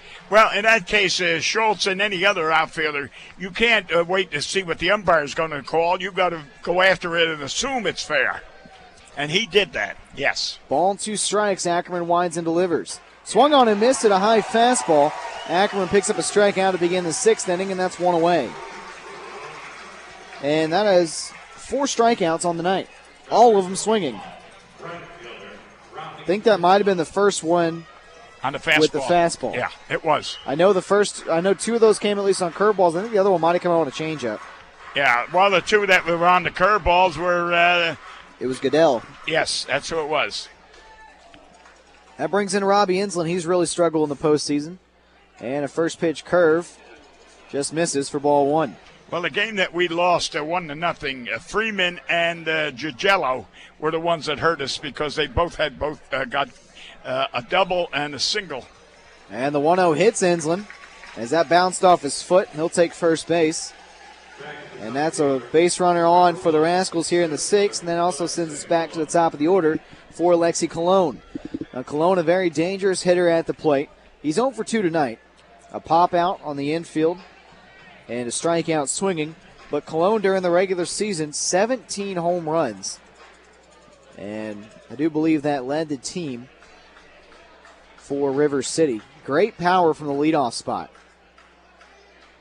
Ackerman goes back to the stretch, and the first pitch to Colon is a little dribbler to the right side, fielded by Baylog. He goes to second. Rio Pedre stays on the bag, so the fielder's choice is in time, and I think it's a good decision from Baylog because that would have been a tough play to go back to Ackerman at first. Yeah, well, I don't know if he had to play at first base or not because Ackerman was a little slow getting off that bag. Plus, the fact is you have Baylog running towards short. Yeah, that would have been a tough play back at first. Yeah, I thought his only play was the second. Exactly. And Rio Pedro did a good job because shortstops aren't used to doing that, but he had to stay on the bag there and reach for it a little bit. Yeah, because the throw was not very good. Yeah. So that brings up Johnny Morales. He's 0 for 2 tonight with both groundouts going to Christopher Rio Pedro. The Otters shortstop and Ackerman from the stretch. He delivers. This pitch misses low in the zone for ball 1, and also something to pay attention to, Alexi Colon, a very good base runner, a good base stealer. I know there's 2 outs in the inning, but I wouldn't be surprised to see Colon try to go at some point in this at-bat here late in the 6th. I would be right now. You're right. 1-0 below the zone. It's 2-0. I think if there was ever a time to run, it's right now. It's a 2-0 count. Well, no, this would be a fastball. You want to run on breaking pitches because then it's 10 miles an hour slower. It gives the runner 2 or 3 steps more. But anyway, who am I to tell? It's a 2-0 count, 2 down. Look at first, and Colon stays put, fouled on that fastball, and it's 2-1. See, now I would go. I was just thinking because Colon's got speed that he could beat a fastball throw home. Oh, yeah. I was thinking more so even if you take that pitch, you get a runner at second base with 2-1 count. That gives you basically at least 2 pitches to try to bring him in. I would right now. I'd go on the count right now. I think the 2-1 is the best time to run. And there he goes. Pitch is low, throw down to second, goes into center field, and Colon slipped at second base. He'll have to stay at second. Kind of deja vu a little bit. Colon swiping second, but again, he had an opportunity to go to third. And if you remember and you recall, back in game 1, he had a chance to go to third, and he slipped around second base, and that ultimately came back to hurt River City. Yeah, because the next batter flew out to right field, which would have scored him easily. But all he did was advance to third, and then he got stranded on third. But you're right. Now, why Rodriguez took his time? Rodriguez took 2 steps before he threw that ball. Why he did that, I don't know. And then he threw it so far wide. Yeah, he threw it to basically where Josh Allen's standing at right now. Yes. And that's a good 10 feet away from the bag, if not more. So now a runner at second base, the 3-1. Outside, ball 4. So I guess the stolen base doesn't hurt too much because it ends up being a walk anyway to Johnny Morales. But now here comes the problem. 2 runners on and 2 out in the inning. And probably the best hitter on the team. He's the hottest hitter on the team, too, batting .400 in the postseason. Yeah. And now a quick gathering on the mound between Rodriguez, Ackerman, and Rolando Gomez. Nobody warming up in the Otters bullpen. Not too surprised, actually, with the way Hunter Ackerman's thrown tonight, but this is his first real bit of trouble he's going to have to work through. And he doesn't have much room for error because it's just a 1-0 lead.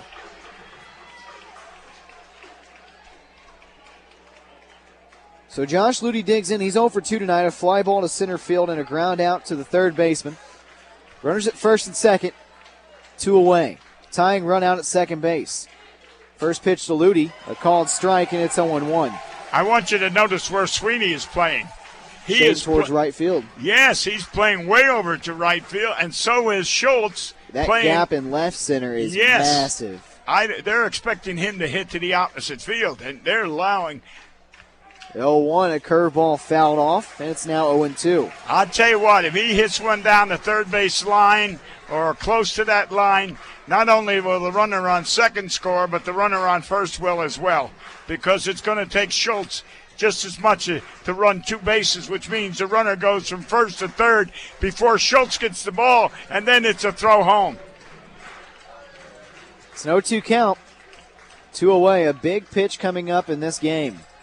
Can Ackerman keep the lead and end the inning? Delivery. This one way upstairs. Ball and 2 strikes. I'm going to shoot that guy. I'll tell you what. Rodriguez, why does he stand up when he wants a high pitch? He actually stands up. I guess to emphasize that he wants it high. Right. The 1-2. Curveball grounded right side. Josh Allen takes it. He flips it to Rio Pedro at shortstop. And the fielder's choice gets Hunter Ackerman out of the inning. We head to the bottom half of the sixth. The Otters lead still intact. Gardner, Baylong, Sweeney due up. It's 1-0 in Game 5 of the Frontier League Championship Series on 91.5 WUEV. Bottom half of the sixth inning coming up. Historic Bosse Field, Evansville, Indiana. Jordan Fisher, Bill McKeon on the call. Jevin Redman will be back in the seventh inning after the Otters come to bat. Paul Mattingly back at the WUEV station. And thanks for tuning in to tonight's Evansville Otters broadcast. Game 5 of the Frontier League Championship Series. A champion will be crowned tonight for the 2016 Frontier League Championship. And right now, Gardner, Baylog, Sweeney due up for the Otters as Evansville leads it by a score of 1-0. Tim Coons back out on the mound for River City after pitching through some trouble in the fifth coming out of the bullpen. He'll get his second inning of work, and you have to wonder if now he's a little bit comfortable after getting one inning out of his way. Now he's kind of got that starter's mentality where he's going back out there for his second inning. Plus, in the game he pitched against us here, he didn't have anyone on base to worry. He started last inning. He had a first pitch, a called strike to Jeff Gardner on the outer half, and it's 0-1. He had men on those bases, especially third base, which didn't happen in the game he pitched previous. Coons with a deep breath. Now he winds and fires the 0-1. Gardner takes, low and inside. It's a ball and a strike, and you're alluding to it. In Game 2 of this Frontier League Championship Series right here at Bosse Field, Tim Coons got the ball, and he was stellar. A 9-inning, one-hit shutout, and the one hit coming in the 8th inning off the bat of John Schultz. The 1-1. Breaking ball taken inside, but a called strike, and it's 1-2. Yeah, that was a pretty good pitch. It looked like a cut fastball. It didn't have that much break, but it had enough to confuse the batter. The 1-2 missing low and away, and it's now 2-2 as that one runs a little bit off the plate. I think that was that sinker trying to get Gardner to either chase or roll over. And instead it's a 2-2 count. I know his parents are probably listening in Louisville, and it'd be nice if he hit a home run for his father. You know, he hit a walk-off against River City back here on June the 18th, the 2-2. That was a home run swing, but he goes down swinging, and that's one away in the inning. He was trying to repeat that effort on that one. High fastball. Yeah. He chased it, and he missed it. But I think you have to credit him for his aggression at the plate, trying to make something happen, although just didn't work out. And that brings up Nick Baylog. He almost hit a home run earlier in this game. Hit one to the warning track in right center field. Got a little bit too underneath of it as it did stay in the yard. He is 0 for 2 tonight. And the first pitch, swinging once again, fouled off to the left side, and it's 0-1.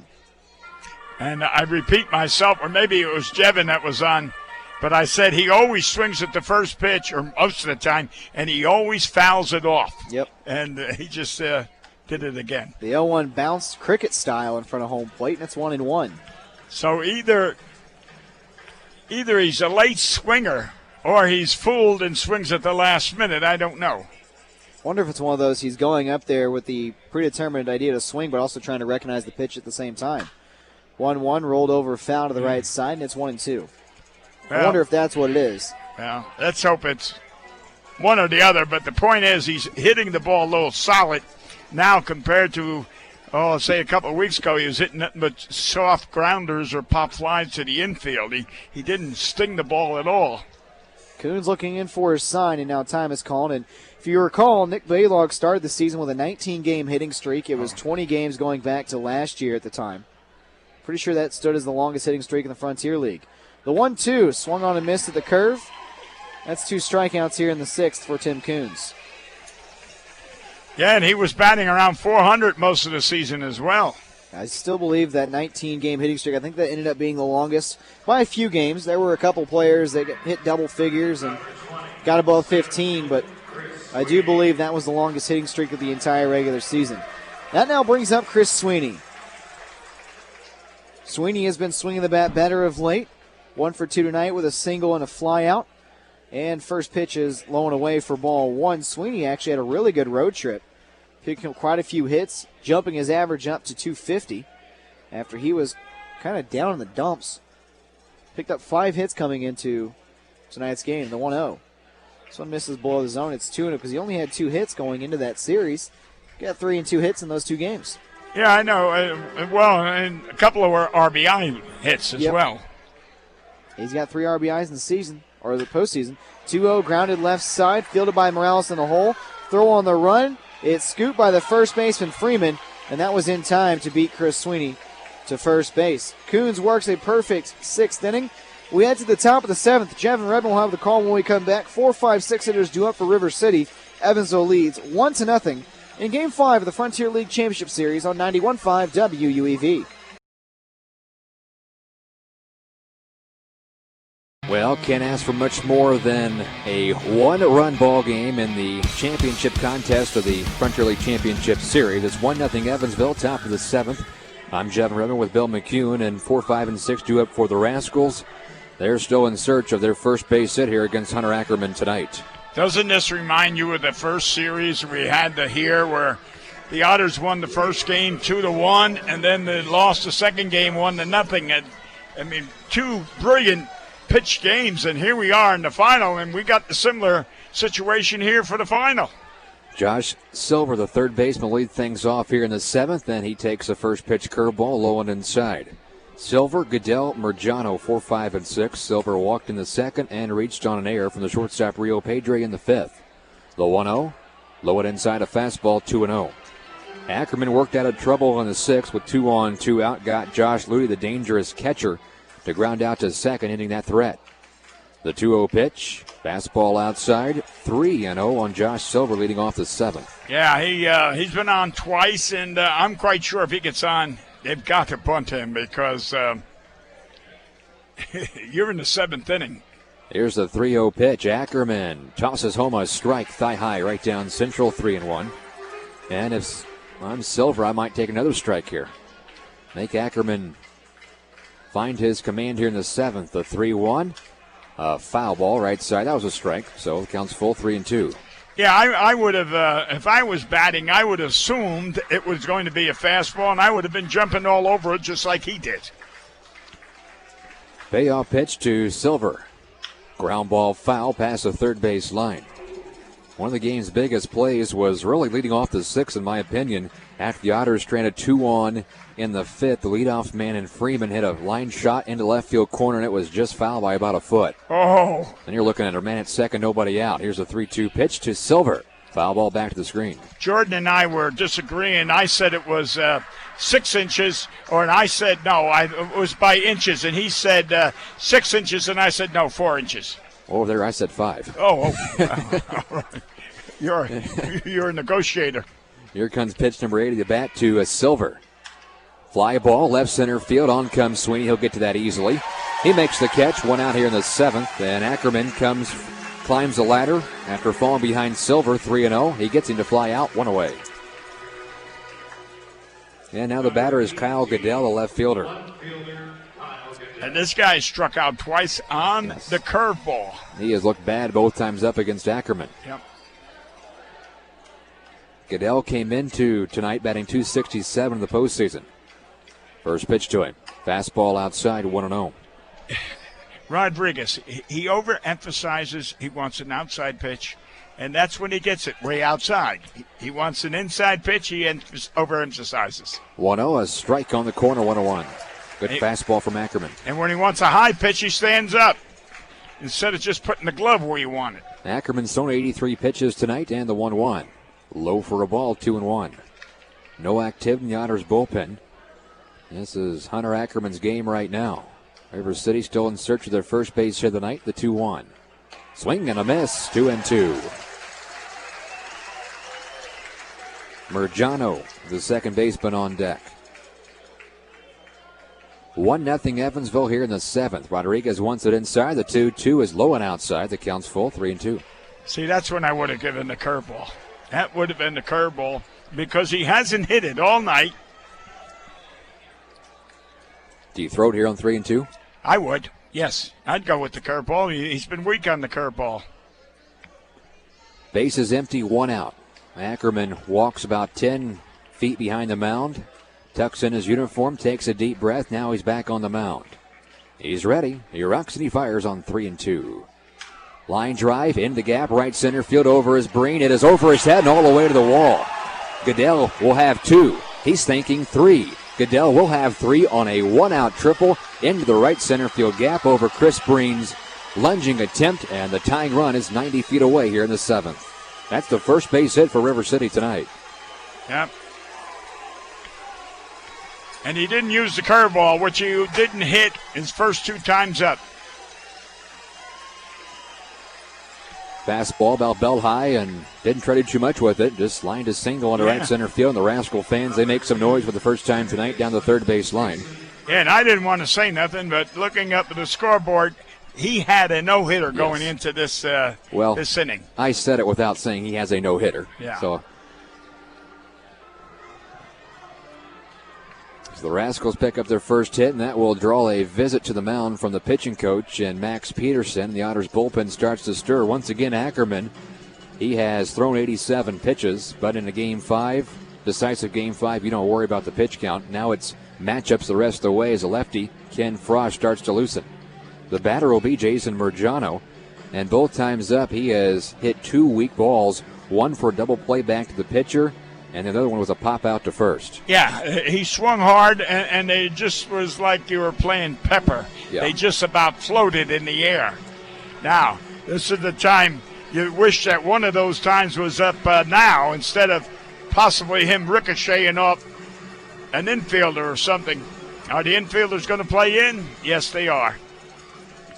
Gomez at third, Rio Pedre at short, Allen second, Baylog at first. The tying run is at third base with 1 out here in the 7th. Otters lead 1-0.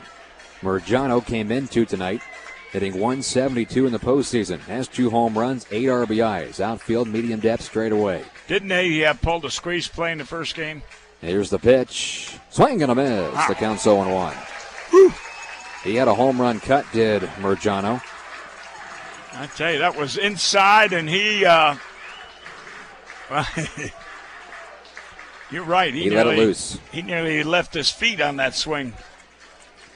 The count is 0-1 on the Rascals' 6th place hitting second baseman Mergiano. 0-1 pitch. Fastball low and outside. The count's even 1-1.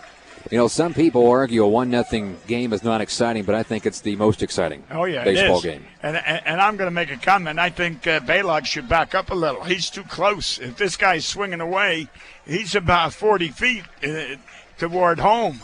The 1-1 pitch. A pop-up foul behind home plate as the left-hander Mergiano chased one up in the zone 1-2, and he's chased that pitch several times in the series. I go right back upstairs again. Right. 1 ball, 2 strikes, 1 out here in the 7th. Silver flew out to center to start the inning, and then Goodell tripled to right center. Infield plays in. Ackerman from the stretch, going through the signs with Julio Rodriguez. Has the one he wants. He comes set, and the 1-2 offering to Mergiano. Struck him out.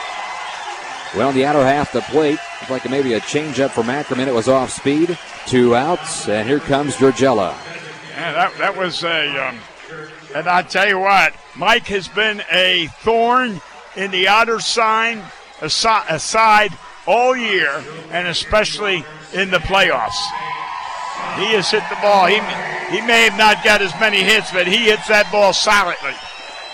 Georgella tonight's 0 for 2. He grounded out to short in the 3rd, and he grounded out to 3rd in the 5th. Came into tonight hitting .333 in the postseason, 4 RBIs. Of course, the infield backs up now with 2 outs. Ackerman delivers in the dirt, smothered by the catcher Rodriguez. 1-0. That's what Julio has to do. He has to be a brick wall now with the tying run 90 feet away. Now the changeup and the dirt. Let's go Otters is the chant here at Bosse Field. This big crowd Monday night. Goodell takes his lead at 3rd. Ackerman from the belt, and the 1-0 pitch to Georgella, the right-hander. Ground ball left side deep in the hole. Rio Pedre backhands, gets up, throws to first. He got him in time. Oh, what a play by Rio Pedre. Wow. It keeps Evansville on top 1-0. Backhanded stop, popped up deep in the hole, and that brings the crowd to their feet. What a play. And that is a Phil Rizzuto. Holy cow. What a play by Rio Green. I'll tell you what, I thought that was a tied ball game. We're off to the bottom of the seventh inning. The score here in Game 5 of the Frontier League Championship Series. Evansville 1, River City 0. Under home for 91.5 WUEV.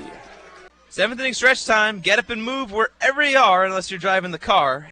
Okay, Otters fans, I'm up here high in the press box, right behind home plate. My buddy Bill McKeon is going to help us sing "Take Me Out to the Ball Game." You guys stand up and help him out.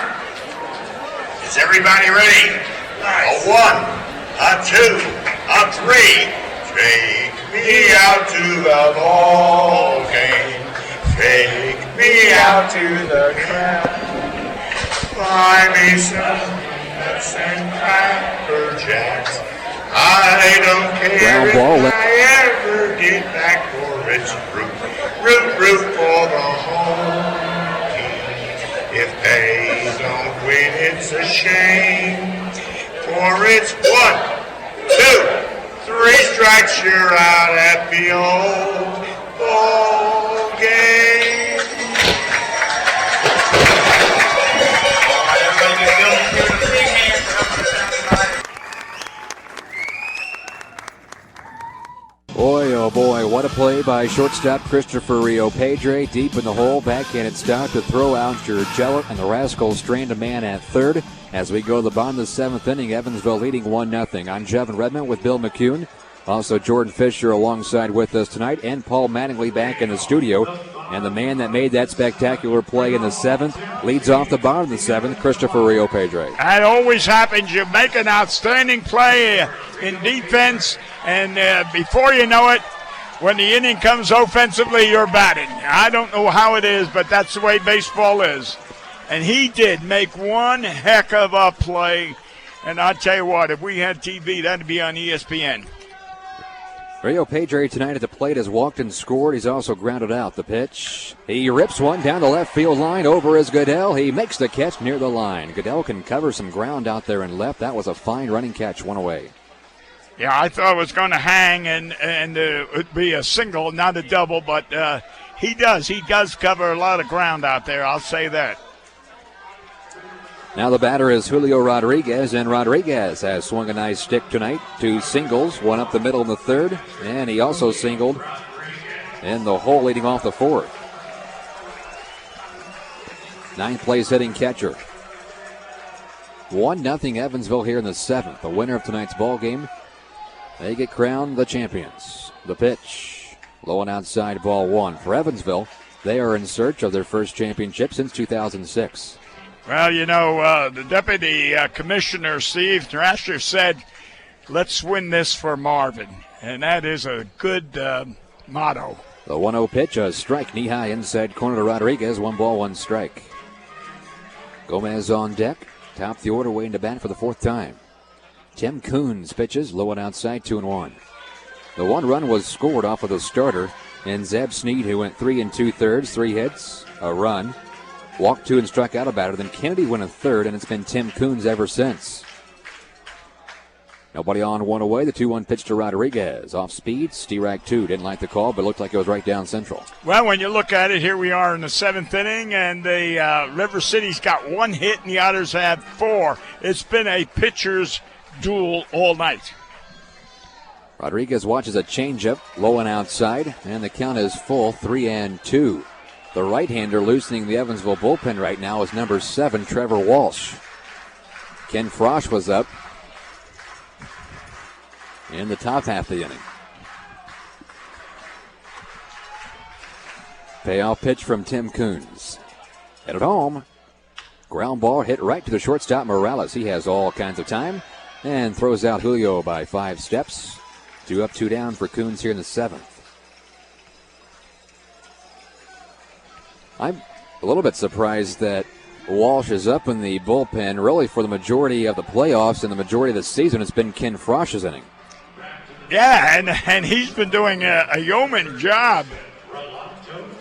Really, the only thing I could think of why Frosch wouldn't start the inning is Ackerman's been a left-hander. He's thrown the whole night. You don't want to go to another left-hander. I don't know. That's the only reason behind that, but I thought for sure Ken Frosch would be a shoe-in for the 8th inning. But Walsh, he's also thrown well. He just hasn't been with the team since He joined him the last regular season series. Here's a strike to Gomez, and the count's 0-1. Yeah, but his performances haven't been that good either. So, I didn't want to take no chance. No balls in a strike here on Rolando. 1 for 3. He had the RBI single in the third, the 0-1. Bounces in front of home plate. The count's even 1-1. It's just like River City. They want to win the game. So here they come out and they throw their best pitcher. Even though it was in the fourth inning he came in. Right. He wants to win. He's going to use his best. 1-1 pitch. Gomez trying to reach base for Allen here in the inning. Swing and a miss, had a home run cut. Tried to golf one down and inside, and now the count's 1-2. When the Rascals bat in the eighth, they'll have 8, 9, and 1 up. Freeman, Ensland, and Cologne. They'll have to go through their heart of the order at least one more time tonight. 1-2 pitch. Gomez strikes out swinging on a slider down and inside. Tim Coons works a 1-2-3-7. We're off to the eighth. The Otters are 6 outs away from a championship. They lead at 1-0 on your home for Evansville Baseball, 91.5 WUEV. Welcome back to Bosse Field here in game number 5 of the Frontier League Championship Series. 1-0 Otters. Here in the top of the eighth, I'm Jevin Redman with Bill McKeon. Paul Mattingly back in the studio. Jordan Fisher will be back with you for the play-by-play in the ninth.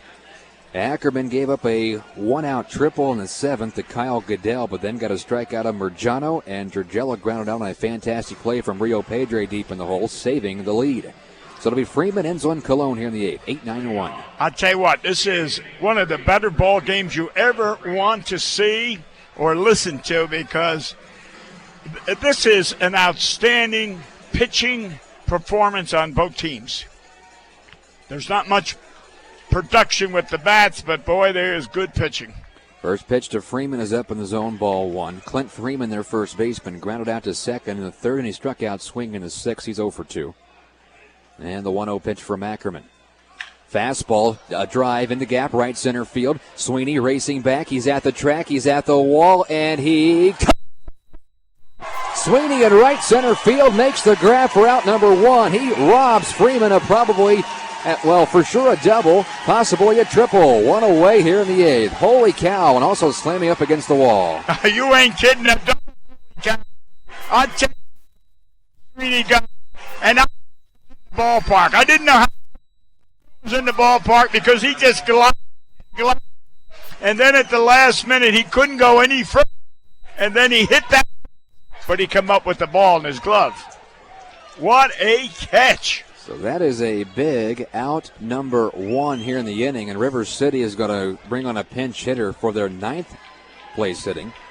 Robbie Ensland, it's Braxton Martinez. I'll tell you what, the way these Otters are playing, they want to win. They want that championship for Mr. Bussing. I tell you, they are really giving you the best defense they've had all year. Braxton Martinez will be the pinch hitter, a 6'3", 220-pound right-hander from St. Louis, Missouri.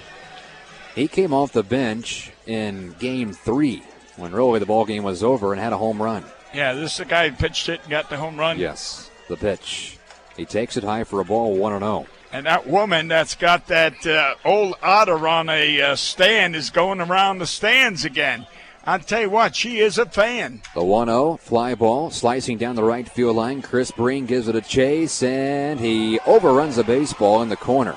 I didn't think he's going to have a chance to get to it, but he was battling the bullpen catcher, the sidewall, and Breen just overran the baseball a little bit. That was a difficult play.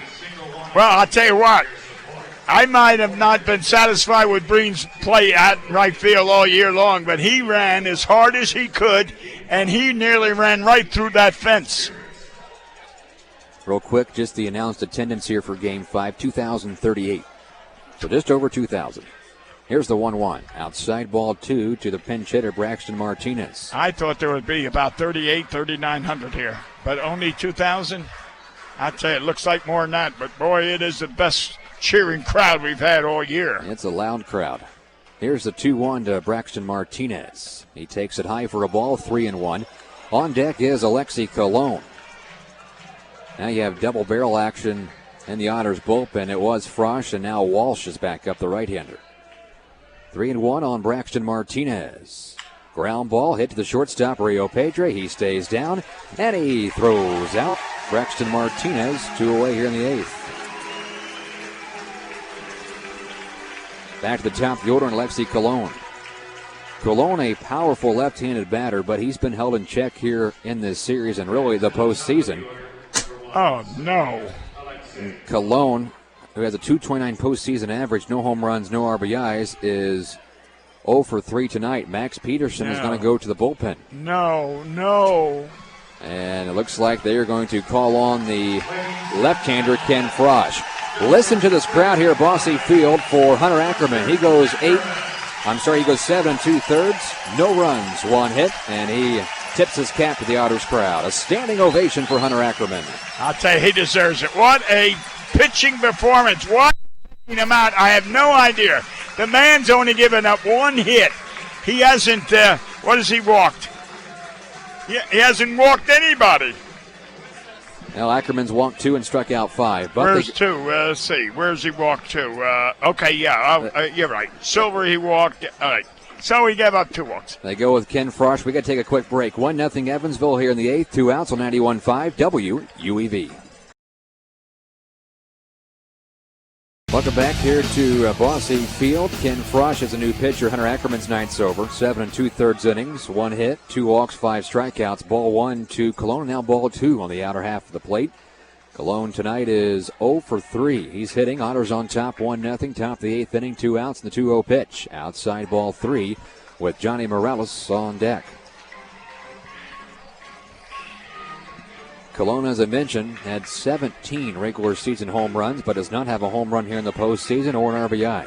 Outfield is medium depth and pretty well straight away. There's a gap in left center field. Ken Frosch, the left-hander, glares in, has a sign he wants, and the 3-0 pitch to Colon. He walked him, ball 4. A 2-out walk brings the go-ahead run to the plate in Johnny Morales, who's 0 for 2 with a walk tonight.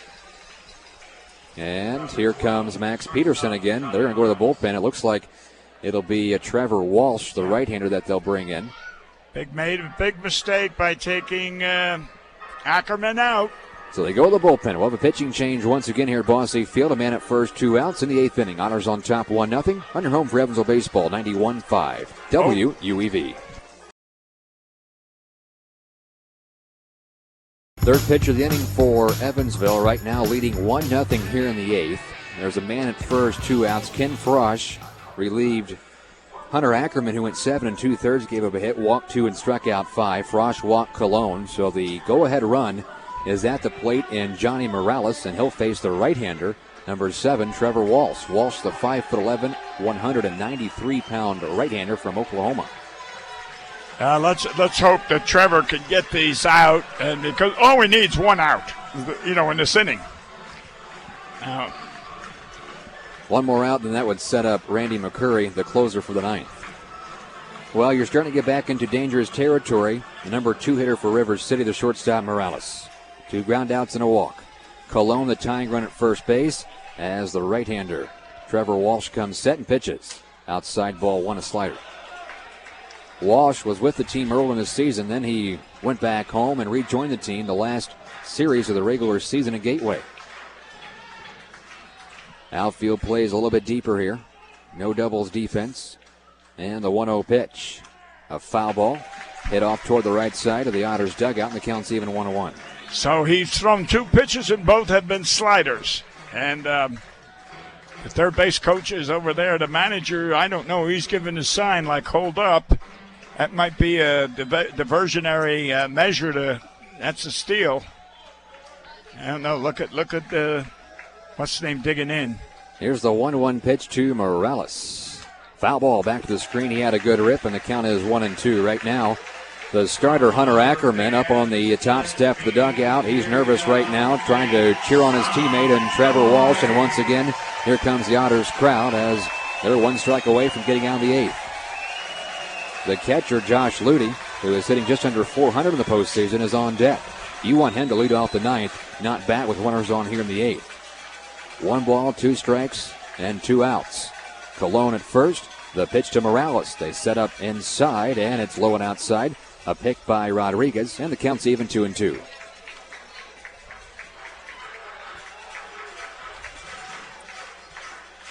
He tried to overpower that pitch. Outfield swings around to have Morales hit the other way. The gap is in left center field. Trevor Walsh glares in with Julio Rodriguez, has a sign he wants. The 2-2 pitch to Morales.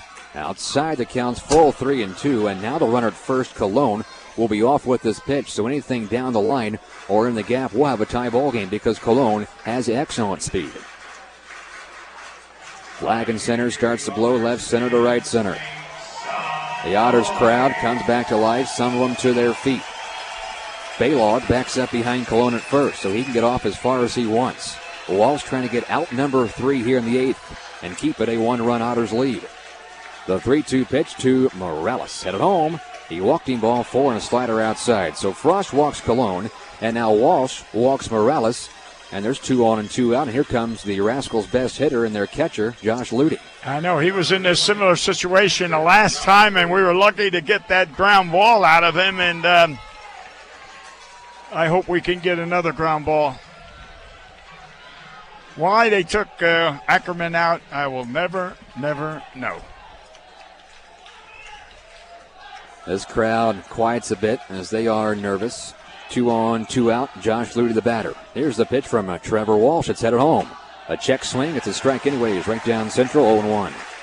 Ludy tonight has flew out to center. Grounded out to third. He's also grounded to a fielder's choice, ending the 6th. So he's 0 for 3. But coming in tonight, he had a 400 postseason average through 8 games for the Rascals. 2 on, 2 out here in the 8th inning. And the 0-1 pitch. A fly ball into shallow right field. Breen comes on. He's near the line. He makes the catch, and the Rascals will strand 2 more. We're off to the bottom of the 8th inning. Evansville 3 outs away from a championship. 1-0 Otters on your home for Evansville baseball. 91.5 WUEV. Back here in the bottom half of the 8th inning, and it is 1-0 Otters. 1 run, 4 hits, 1 error for Evansville. No runs, 1 hit. And no errors for River City. And it'll be Allen, Schultz, and Breen, the 2, 3, and 4 hitters for Evansville. Boy, the Otters were dancing or playing with fire, really, the past couple of innings. And they were able to get out of it after walking 2 men with 2 outs in the 8th. Walsh bears down and gets the best hitter for River City and Josh Ludy to fly out to right. I'll tell you what, everything is going the Otters' way tonight, and let's hope it continues. And I told the deputy commissioner I would not accept the trophy. I don't think it's my job. Here's a strike called, belt high right down central to Allen. He thought it was high, and the count is 0-1. Allen tonight, he grounded out in the 1st, he struck out in the 3rd, and he was hit by a pitch in the 5th.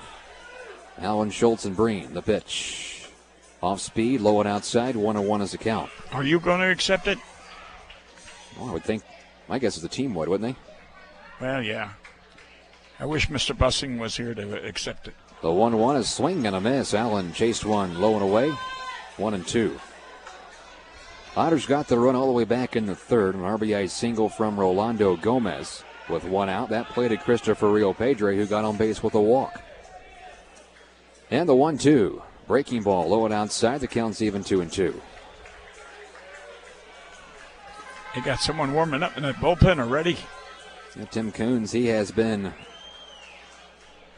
lights out. Be nice if Josh got on with a walk or a hit. The 2-2 pitch, a check swing. It's low and outside. The count's full, 3-2. That was close. I tell you, that was close. There have been 5 combined hits in the ball game tonight. 4 from Evansville, 1 from River City, but they have threatened multiple times with walks from the Otters pitching. They out-pitched Allen. Ground ball softly hit to 3rd. Silver charges, gloves on the run, throws to 1st, and Allen is out by a full step. 1 down here in the Evansville 8th. 5-3 on the putout. And it'll bring in John Schultz.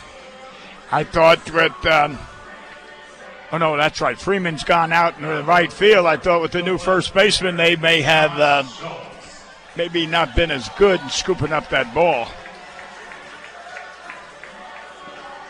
Well, in the 9th, looking ahead with McCurry warming up in the Evansville bullpen, it'll be the 4, 5, and 6 hitters for River City. Josh Silver, Kyle Goodell, and Jason Mergiano. Evansville would really like to have an insurance run here. Schultz waves the bat over the plate. The right-hander Coons fires. A ground ball Into the first baseman, Martinez, who just checked in the ball game, race to the bag. He gets Schultz by his step, 2 away, 3 unassisted. And now here is Chris Breen. Come on, Chris, give us an insurance run. Breen, he has been swinging one of the hottest Otters bats. Had that grand slam in Game 3, just a bomb to left center. Came into play tonight, .438 average here in the postseason, 2 home runs, 9 RBIs. Tonight he's 0 for 2 with a walk. Coons trying to keep it a 1-run ball game for his offense in the 9th. And the first pitch to Breen. Inside and high, ball 1. And walking up the steps was one of our fans who come up to us earlier and said that he listens to us every game, but tonight he's here in person. The 1-0. Ground ball to third. Silver Fields throws to first, and the Otters are out in the 8th. So here we go. Off to the top of the 9th inning, Evansville 3 outs away from a Frontier League championship. Otters on top 1-0. Jordan Fisher will have the 9th after this on 91.5 WUEV. Well, we move to the top half of the 9th inning in Game 5 of the Frontier League Championship Series. And on comes the Evansville Otter closer, Randy McCurry. The Otters with a 1-0 lead. They're 3 outs away. And we'll see if McCurry can close it down in what is definitely his final appearance of the 2016 season. It all comes down to this final 9th inning. Jordan Fisher, Bill McKeon on the call. You heard from Jevin Redman earlier in the broadcast. Paul Mattingly back at the WUEV station. And this crowd here at Bosse Field on the edge of its seat. It doesn't get much better than this. And I tell you what, they haven't left. I mean, normally ninth inning you would have lost half of them, but tonight they're all here. But you know, it'd be nice and ironic that we lost to this team with Coons pitching 1-0. We got 1 hit, and that was Schultz. Here we are, similar situation. They got 1 hit, and it's a 1-0 game. Let's hope we can get 3 outs. McCurry winds and fires a first pitch breaking ball off the plate to leadoff man Josh Silver. That looked good. The 3 batters due up for River City: Josh Silver, Kyle Goodell, Jason Mergiano. The 1-0. A fastball in there for a called strike, and it's a ball and a strike. Randy McCurry had 23 saves during the regular season. That led the Frontier League. He's got 2 saves in the postseason. The 1-1 swung on and missed at the breaking ball, and it's quickly 1-2. I tell you, that was way out of the strike zone, and he reached for that. There was no way he could hit it. But, boy, it was a good pitch no matter what. Do it again. A ball and 2 strikes. McCurry with that windup, and he delivers. Fastball high and away, 2-2, and that pushed Bills back from his desk a little bit. That one was a little bit high and hard, wasn't it? Yeah. Yes. 3 appearances for McCurry in the postseason, 2 saves. The 2-2 swung on and missed. Julio Rodriguez, actually, no, he did not hold on to it. The foul tip keeps him alive, so there's still a 2-ball, 2-strike count. In his 3 appearances, McCurry has given up 2 hits. Only 2 batters he allowed to reach base. Last time out in Game 1, it was a 1-inning outing to pick up the save in the 2-1 victory. Ground ball right side. Josh Allen takes it, tosses it on the run, and the Otters are 2 outs away. Nice play by Allen. Nice pitch by McCurry. Now that continues the inning to Kyle Goodell. Goodell is the man who broke up Hunter Ackerman's no-hit bid. A 1-out triple to right center field just over the glove of Chris Breen. That put the tying run at third base, and the Otters were able to get out of that jam thanks to a sliding stop in the hole from Christopher Rio Pedre. One of the best plays we've seen tonight, along with Chris Sweeney's catch at the wall in the 8th. You're right. 2 outstanding defensive plays. You're right. Kyle Goodell, 1 for 3 tonight, a triple and a pair of strikeouts. He takes a first pitch curve for a called strike. Crowd here at Bosse Field about half on their feet, the other half still sitting. And the 0-1 to Goodell. A fastball, called strike, 0-2. And we've got those TV cameras working tonight, all those local stations. This is great. Normally we don't have it, but I tell you what, the fans and the people back in Evansville are going to see the end. Rodriguez setting up high, the fastball way high, and it's a ball and 2 strikes. Not a bad idea to throw the high fastball. Now perhaps that sets up the breaking ball low and away. Goodell also somewhat strikeout prone. And the 1-2. Breaking ball, low and in the dirt. It's 2-2. Would you explain to me, when Rodriguez wants a high fastball, why he has to stand up? I'm not sure. I guess, again, it's just to emphasize to make sure he keeps the ball high and out of the zone. Yeah, but it ends up being so high. 2-2. Curveball swung on and missed, and the Otters are 1 out away. McCurry picks up a strikeout. That's 2 away in the inning. And now Jason Mergiano is the last hope for the River City Rascals. The entire crowd coming to its feet here at Bosse Field. The anticipation building. The Otters are 1 out away from winning the 2016 Frontier League Championship. They won it in 2006, and they'll have a chance here tonight. Yep. Jason Mergiano digging in. 0 for 3 tonight. First pitch, swinging. 0-1. That fastball had some extra life to it. You think adrenaline? I felt the breeze up here from that swing. Mergiano, rightfully so, taking a second to step out of the batter's box. McCurry winds and fires. The 0-1 up and inside. It's a ball and a strike. I'll tell you, he tried to tie this game up with that swing, and I'll tell you, boy. Last hope for the River City Rascals. The 1-1 to Mergiano. Ground ball, right side. Nick Baylog fields it. He throws it to McCurry. He tags the bag. It's in time. The Evansville Otters win the 2016 Frontier League Championship. A mob near second base, and the Otters take Game 5 by a score of 1-0, and they are the 2016 Frontier League champions, the second time in their Frontier League history. Well, the Evansville Otters, after taking a 2-1 series lead, they dropped Game 4 at River City. They missed their chance there. Tonight, they capitalized. A 1-0 victory to win Game 5 and clinch their second Frontier League championship in the team's history. And the fans are still here, cheering the 2-1-6 league champs. We'll step away. We'll come back with the post-game show and some highlights right after this. Otters win the championship in 2016 on 91.5 WUEV. And welcome back to historic Bosse Field. The Evansville Otters are the 2016 Frontier League champions. Right now the trophy has been pulled out to home plate, getting ready to be presented to the Otters as the Otters are putting on their championship T-shirts. Jordan Fisher, Bill McKeon here on the call. Jevin Redman was on the call earlier. Paul Mattingly back at the WUEV station. And boy, what a game we had here tonight. A 1-0 thriller, and it came down to the very last inning. Well, what I'm so happy about, as I said earlier, they beat us 1-0 on a one-hitter. We just got revenge. And here the commissioner is speaking. Well, they're not going to be able to hear what he's saying. Okay. Anyway. He is addressing the crowd right now at Bosse Field, but to kind of piggyback off your point, Tim Coons threw a one-hit shutout. The Otters, as a whole, threw a one-hit shutout. Hunter Ackerman giving up that one hit on the triple to Kyle Goodell in the 7th inning, and then the Otters got out of the jam. They prevented some trouble in the 8th, a catch by Sweeney at the wall. That prevented extra base hit. They dealt with the tying runners on base, got out of that jam, and then McCurry came on to close it out in the 9th. So quickly, let's go ahead and go through some of the facts of this game.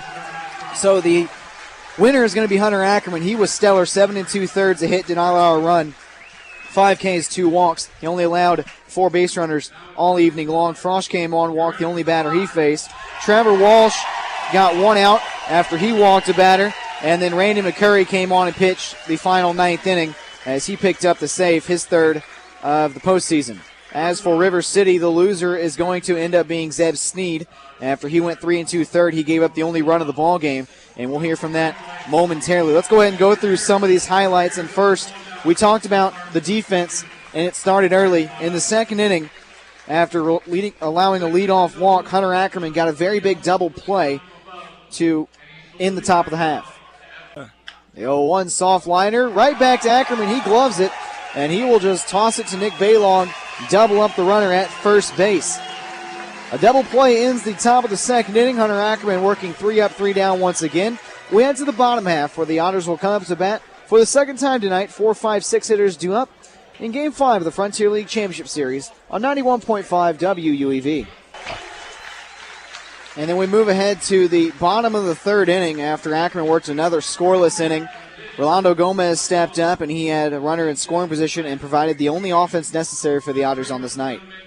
A line drive, base hit center field. Here comes Rio Pedre around third. The throw from the center fielder goes into second base. It's 1-0 Evansville on the RBI single from Rolando Gomez. Way to go. Just what we needed. And then we mentioned the pitching and defense in the seventh inning after Goodell broke up the no-no. He got to third base with one out, a big strikeout from Hunter Ackerman, and then this diving stop in the hole by Rio Pedre. Ground ball left side deep in the hole. Rio Pedre backhands, gets up, throws to first. He got it! Wow. It keeps Evansville on top 1-0. Backhanded stop, popped up deep in the hole, and that brings the crowd to their feet. What a play. And that is a Phil Rizzuto. Holy cow. And then we finally move ahead to the top half of the ninth inning. The Otters were 3 outs away. McCurry got a ground out and a strikeout, and then the Otters clinched the victory. Ground ball, right side. Nick Baylog fields it. He throws it to McCurry. He tags the bag. It's in time. The Evansville Otters win the 2016 Frontier League Championship. A mob near second base, and the Otters take Game 5 by a score of 1-0, and they are the 2016 Frontier League champions, the second time in their Frontier League history. So that'll do it there. The Evansville Otters now being presented with the trophy, as that has now since been passed over. The crowd and on its feet here at Bosse Field. And Bill, I know you want to be very attentive to this ceremony, so we'll go ahead and wrap this up very quickly. The Otters, we said it from the very beginning of the year, you win 2 out of 3 all season long. You win 2 out of 3, you're going to be in the playoffs. You win now 3 out of 5 in the playoffs. You're going to be through the championship, and at the end of the year, the Evansville Otters are champions for the second time in their Frontier League history. Right, and what is making me so proud is to sit there and watch Mr. The owner of this club, who has suffered all these years of not having a winner, be up. He's back there cheering on his team and his manager, and look at him. He's just sitting or standing there. He's part of the club, but it's him who put this team together. It's him who spent all those millions of dollars, and here he is just staying out there in the field. What a And you also got to give credit to the players and coaches right nowadays, kind of their moment. They'd put in all the hard work throughout the entire season. They grinded through some injuries. They grinded through some moves for roster moves. They grinded through a late season, a little bit of a lull. Then they kicked it into gear. They got into the playoffs. They beat a very good Joliet team. Now they get here after missing a chance in Game 4. They closed out here in Game 5 against a very good River City team. And they, from the start of the year to the end of the year, being able to see this team grow and seeing what the team went through, it is a very well-deserved championship. Yep, and I'll tell you what, those rings are going to look nice. Well, we'll be seeing those in the near future, I'm pretty sure. But the Evansville Otters, 2016 Frontier League champions. The first time they've won that since 2006. They are now 2-4. After going 0-4 in the championship series, they have won their last 2 trips to the championship series. And they won for the first time here in a Game 5 in the championship series right here in Evansville, Indiana. So, you know, before we shut off, I just want to say Paul Mattingly, who was back at that station, did one heck of a job all year long. Paul, thank you. It's a pleasure working with you. And you're part of this championship team, whether you know it or not. You helped us win. Thank you. I want to thank Paul. I want to thank Preston Leinenbach. Preston, yes. I want to thank Dane Turner. I want to thank Matt Reed. I want to thank Paul Bragan. I want to thank Carson Cornelius. And I think that's all of them as far as all the board ops. If I'm forgetting someone, I apologize. But that's 6 or 7 board ops. Without their help, we wouldn't be able to broadcast these games throughout the year, home and the road. And without your help, Bill, as well as Jevin and mine, we all want to thank everybody for tuning in all season long. I also want to thank Corey Edwards, who's giving us the box scores right now, our official scorer. Shout out to him. But it's really been a special season, a special experience, and I know I speak on behalf of Jevin as well. He enjoyed a lot in every minute of this season. I enjoyed it. I know you certainly enjoyed it. Oh, yes. And I know at the end of the day, the team and the fans here at Bosse Field have enjoyed the season of 2016. So, for the final time in 2016, the Frontier League Championship has been handed over to the Evansville Otters, and the Otters in the season on top. For myself, Jordan Fisher, as well as Jevin Redman, Bill McKeon, and Paul Mattingly back at the station, as well as everybody that tuned in and helped throughout the entire season. I want to thank you for tuning in to tonight's broadcast. Otters win 1-0, 2016 Frontier League champions on your home for Evansville Otters baseball, 91.5 WUEV.